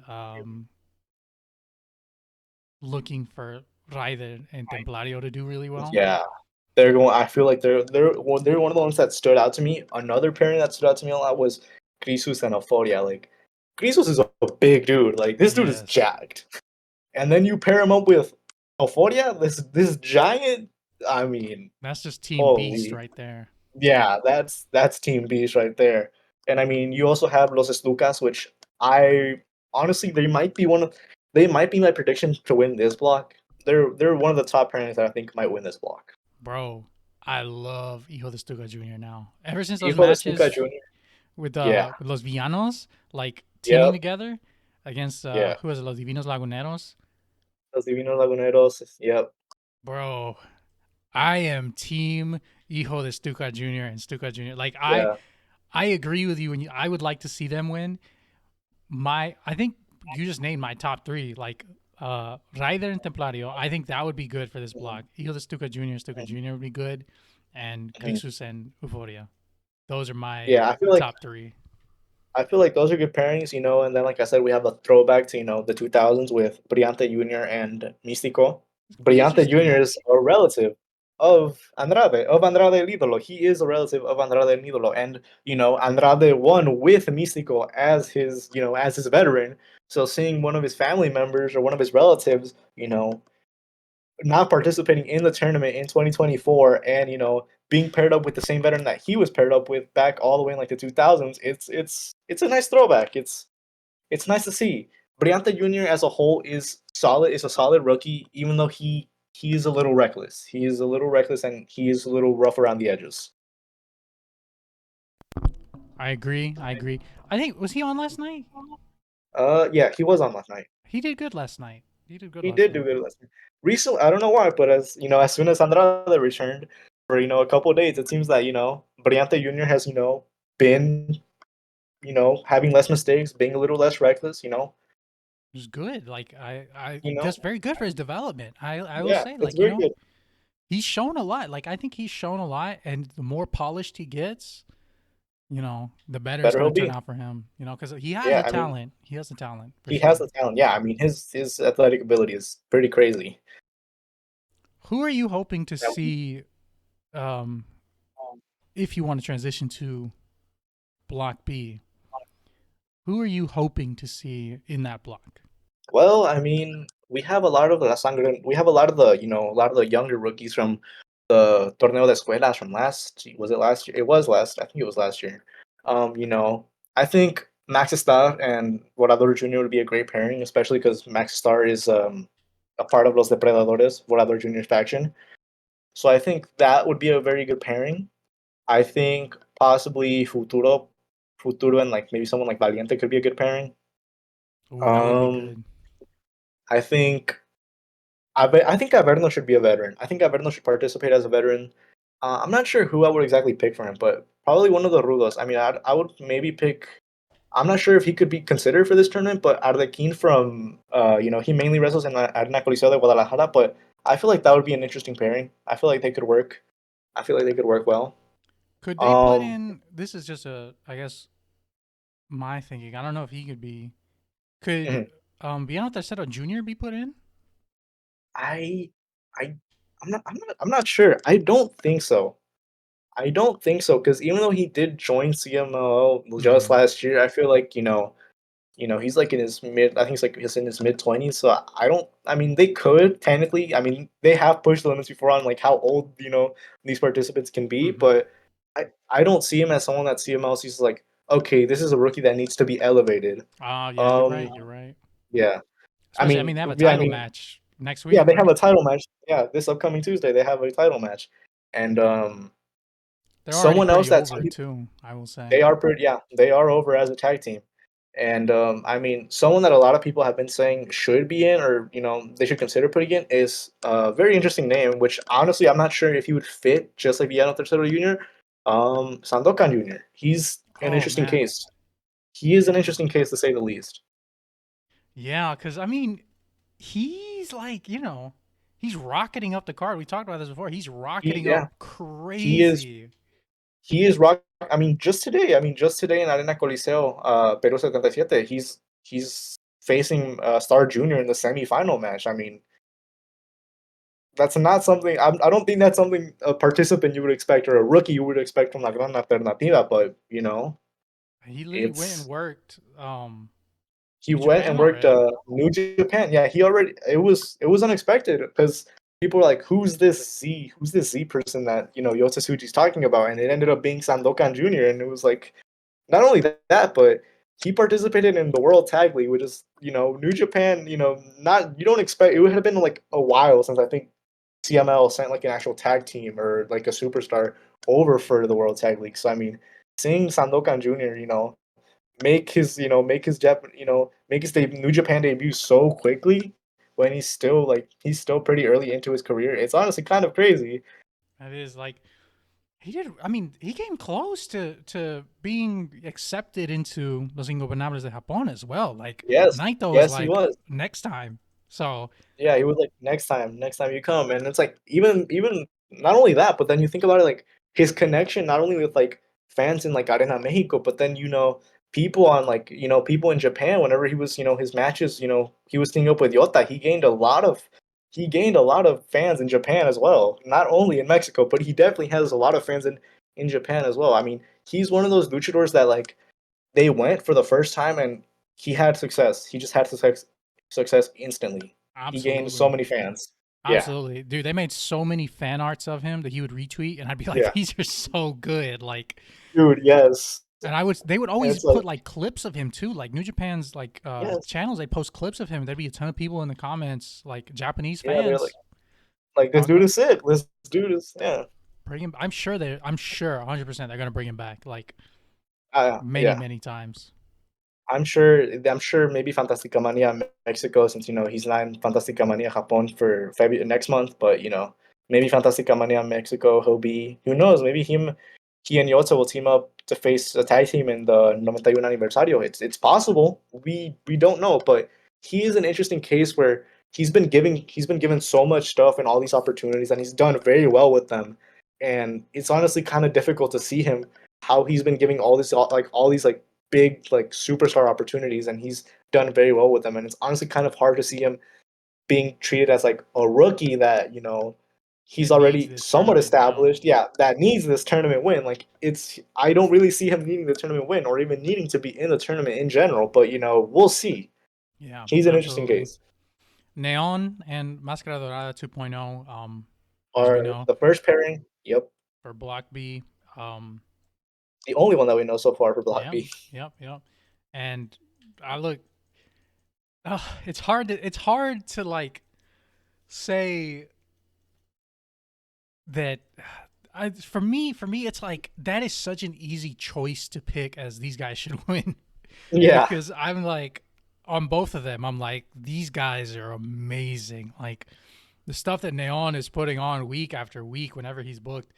I'm just yep. This holy, dude like This dude is incredible. I mean, not only that, but then you consider the fact that Máscara Dorada, one year, well, technically 2 years, 2 years after winning the tournament, he's only 22, and now his rookie is legitimately just 21. This is an insane pairing. This is an insanely young pairing, and it's honestly kind of hard not to root for them. I mean, they're both incredible wrestlers, and Neon, especially as like a rookie, has shown a bunch of skill in Arena Mexico.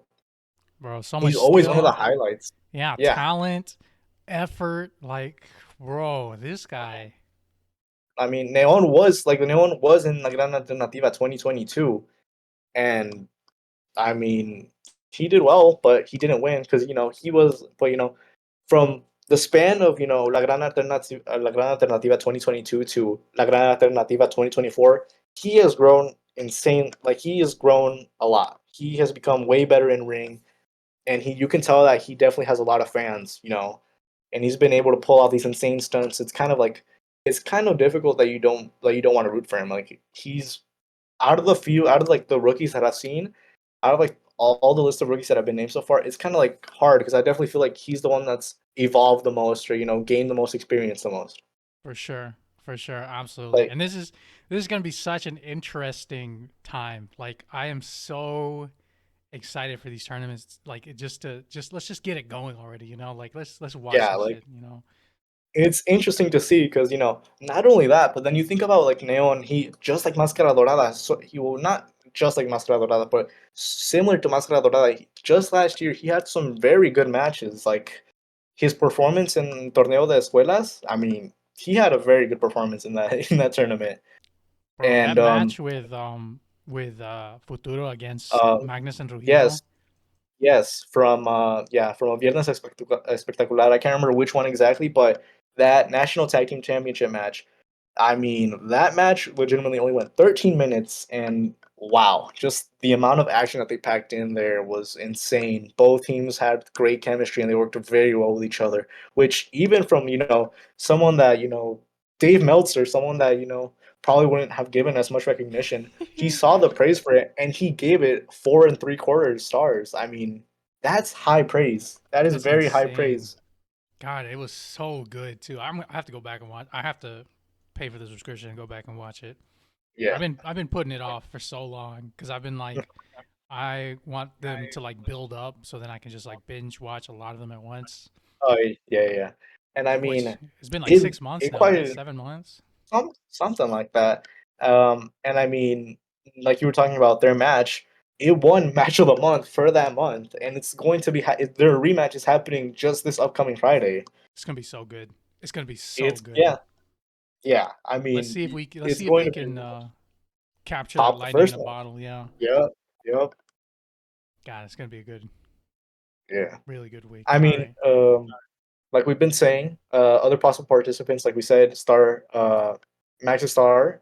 I'm pretty sure it was confirmed recently. I think he was having an interview with Mas Lucha, or just in general, he was having an interview backstage, and I think it was confirmed that he was going to be in the tournament. And since he's not in Block A, we know that he's confirmed for Block B. So there's that. And I want to talk about one other particular superstar that hasn't, he's been wrestling in Puebla. I'm pretty sure he's a rookie, and from what I've seen, he's pretty decent. He has a lot of potential, I would say. Um, his name is Selwa. Selwa is someone that I honestly think would be very good for La Gran Alternativa. Maybe not winning his block or just winning the tournament in general, but I feel like this tournament could definitely help.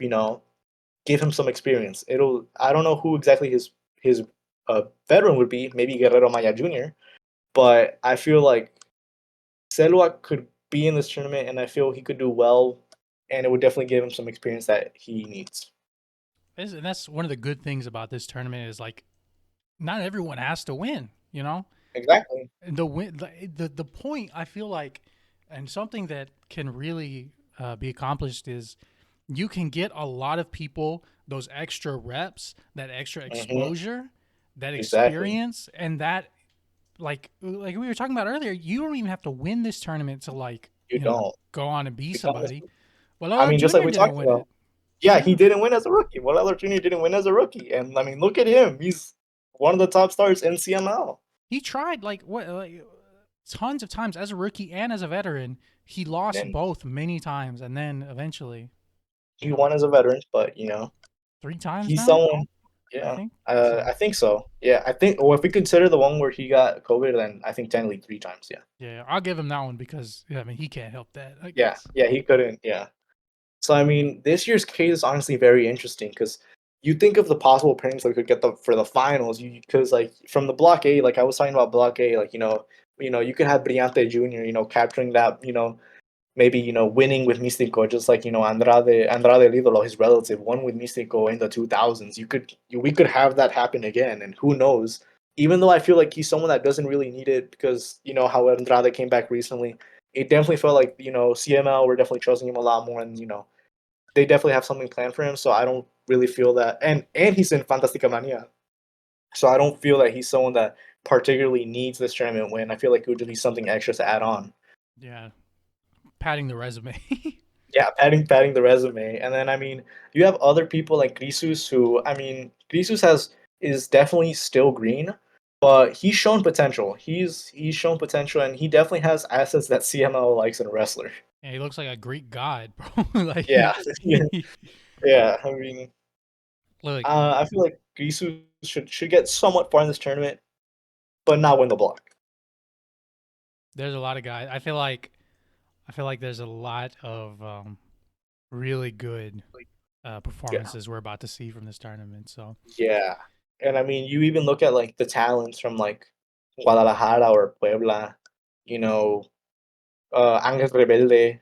I'm pretty sure he was like the final one standing for the Guadalajara team last year in Torneo de Escuelas. He was him against he's not in CML anymore because he stayed independent, but Tonali, you know, um he defeated Tonali and he was the reason that his team won.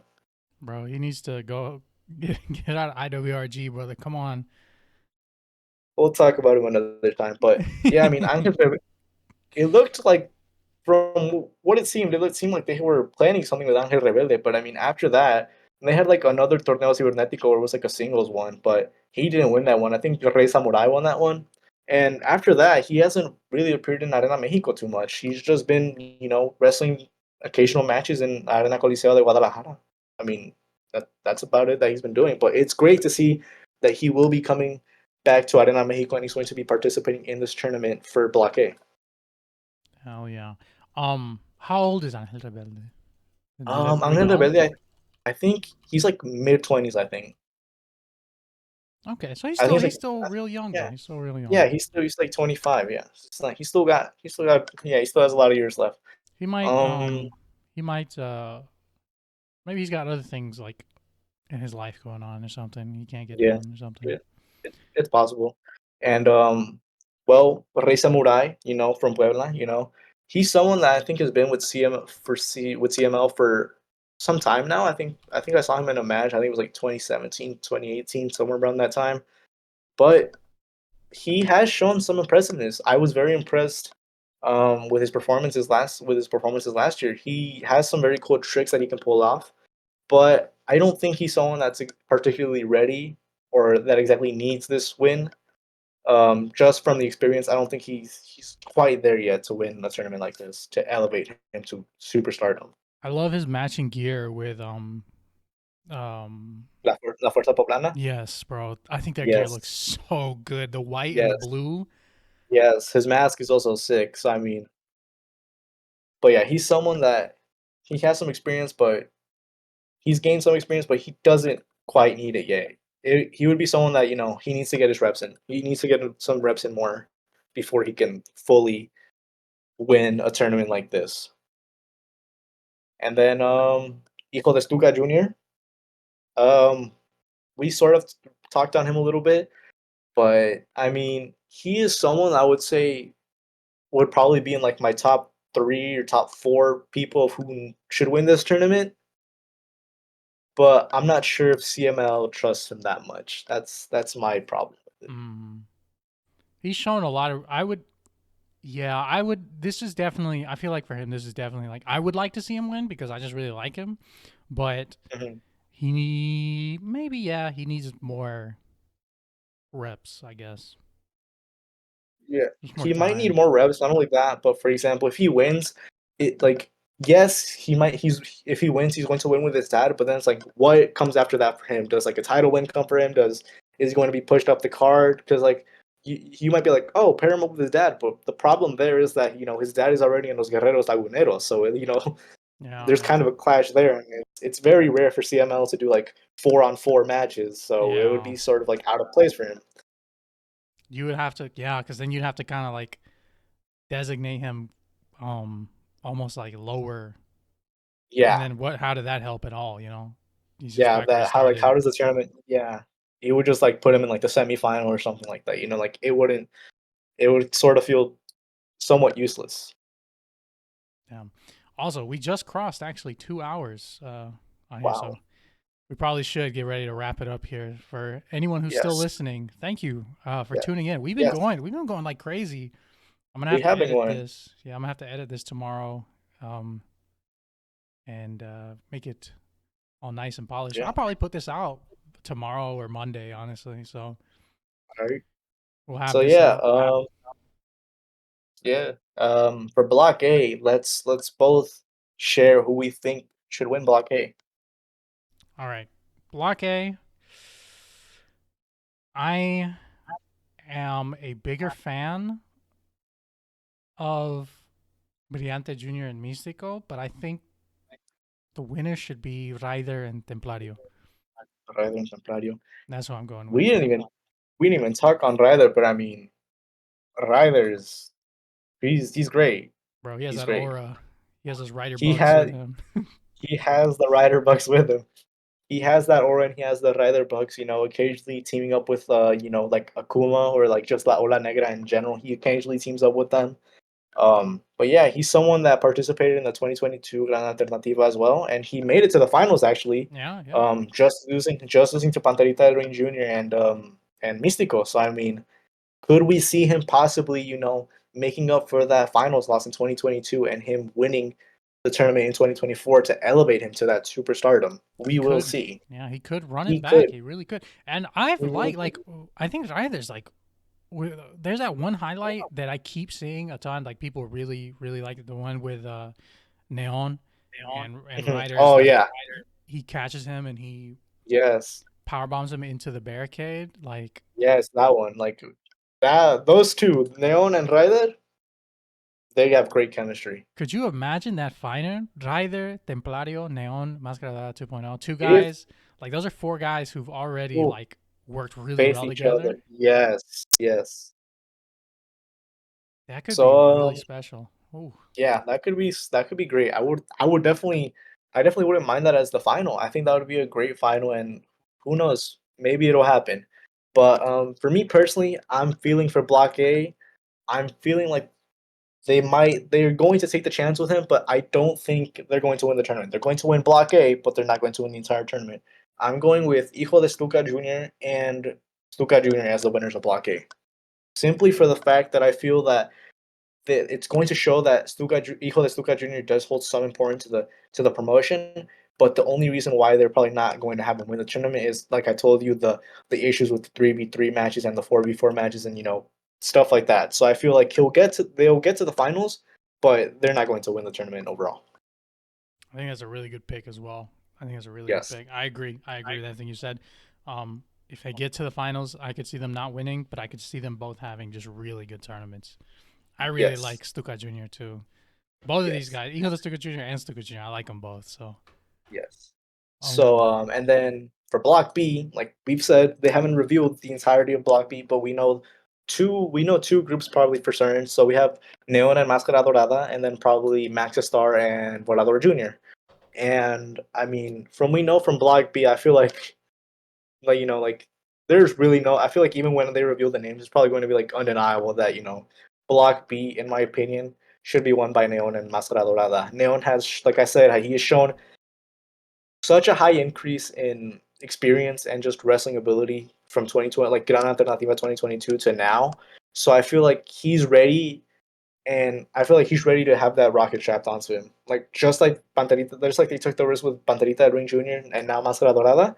I feel like they should do that again with Neon. I feel like he needs it, and who knows, maybe if he does win it, he'll have a new character by the summer, just like Máscara Dorada was given the character of Máscara Dorada when he was still Panterita Ring Jr. absolutely. I mean, like you said, ton of increase in skill. We've shown like actual superstar level highlights from Neon. Yep. He can do that consistently and somehow makes it a little bit better every time. Yeah. Somehow improves on this already. Like when I say this, I'm saying this with respect to every other luchador, every other pro wrestler Mhm. in the world. But oh my god, that is like one of the most impressive moves. Neon's like I don't even The know. one from the ramp. Yes, from the ramp Yeah. straight up to Yes. the rope, bounces to the Yep. other rope, moonsault, And all then in yeah, like one fluid motion, bro. paying some homage to his trainer, El Valiente. I Bro, mean, like it is it's so good. It's so incredible. unbelievably Yes. good. And the So fact yeah, I've only ever seen him mess it up like one time. yeah. I think it's only been one time. I'm pretty sure he's even like it's only been one time where he's messed it up, and that's it. And then the next time he had a match, he attempted the same rope trick, and he learned from his past mistake, and he was like, "All right, I know what I have to do now," and he hit it perfectly. That's insane to me. Like that is just such a high level. Like you don't see that anywhere else. You Like don't see that. Yeah, you don't see it. and that's a final plug there for CMLL. If you're not watching, you got to be watching because I'm look Yes. what everyone does in WWE, what everyone does in AEW, maybe even TNA. They're definitely not doing it like this in AAA. No offense, but it's just Modern Triple H. yeah. They're just not doing it like CMLL is doing it right now. The talent, the guys that CMLL has, and they trust the confidence that these guys have, the skill. Whew, it's just a step above, man. Like Yeah, it really is. And I mean, like I was saying, Block B, we don't know the entirety. We don't know the entirety of the rookies and the veterans, but I'm solidifying my pick as Neon and Masara Dorada winning the block and also beating Hijo de Stuka Jr. and Stuka Jr. to win the tournament as a whole. And Neon will become basically a superstar just like Mascara Dorada did in 2023. They're revealing on Wednesday the second block. Yes, yes, and CMO Informa, Wednesday, 4 p.m. Central Time, 5 p.m. Eastern Standard Time. They were going Peace. to reveal it during that. So anybody listening, that's when you can find it out yourself. If you don't watch Informa, we might put out another smaller, shorter episode next week talking Yeah, about Block B and almost like a compliment our to this prediction. one. Yeah. Yeah. So, but I think we're reaching here the end of this episode. This is the longest episode I've ever done, honestly, which is good. Yeah. These conversational types of episodes, I guess, for me, are much more Mhm, fluid because in the past it was just me talking. I mhm. could not talk for that long, honestly. But here, Oh going back yeah. and forth. This is a very good episode, by the way. Thank you for coming on, Floke. You're Yeah, no problem. definitely welcome back anytime. In fact, probably be back on. If you have time next Yeah, week. yeah, we'll probably And be back on here next week, maybe talking about Block B, and then after the tournament wraps up on the 2nd of February, we're probably going to make another episode that weekend. Probably, if we have time, we'll probably be talking about the winners and what we can expect to see from the rookie winner in the future. absolutely, and we'll be bringing in Soups Super Liger. We will force him to come on that episode after forcing him to watch the entire Gran tournament. Alternativa. Yes. I'm sure he'll like it. He's talked before about how he's liked when we watch CMLL Yeah, yeah. and talk about it. So, So, all right. Anything you'd like to plug before we wrap this up, Luke? if you guys don't follow me on Twitter, if you want to know my Twitter, it is at FH isn't real on Twitter or X, if you still call it that. And yeah, that's practically it. I post on there. I post on there mainly about CML. I do post occasionally um some of my thoughts and other stuff like that on Joshi wrestling, like Stardom, and I'll sometimes live tweet about like CML events and other stuff like that, and I'll talk about like possible future matches and stuff like that. But I mean, if you want to interact with me, that's where you can interact with me.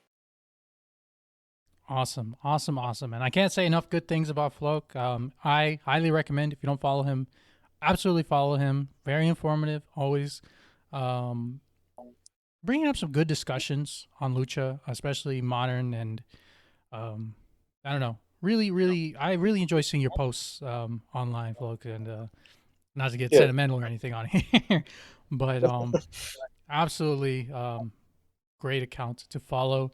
For me, I don't really have anything to plug. If you have any questions, comments, concerns, if you want to come on and talk a little bit with us as well, send me an email over at theclublucha@gmail.com. That is theclublucha@gmail.com. If you want to send some fan mail as well, I mean, we'll accept that as well. Anything, any comments, concerns.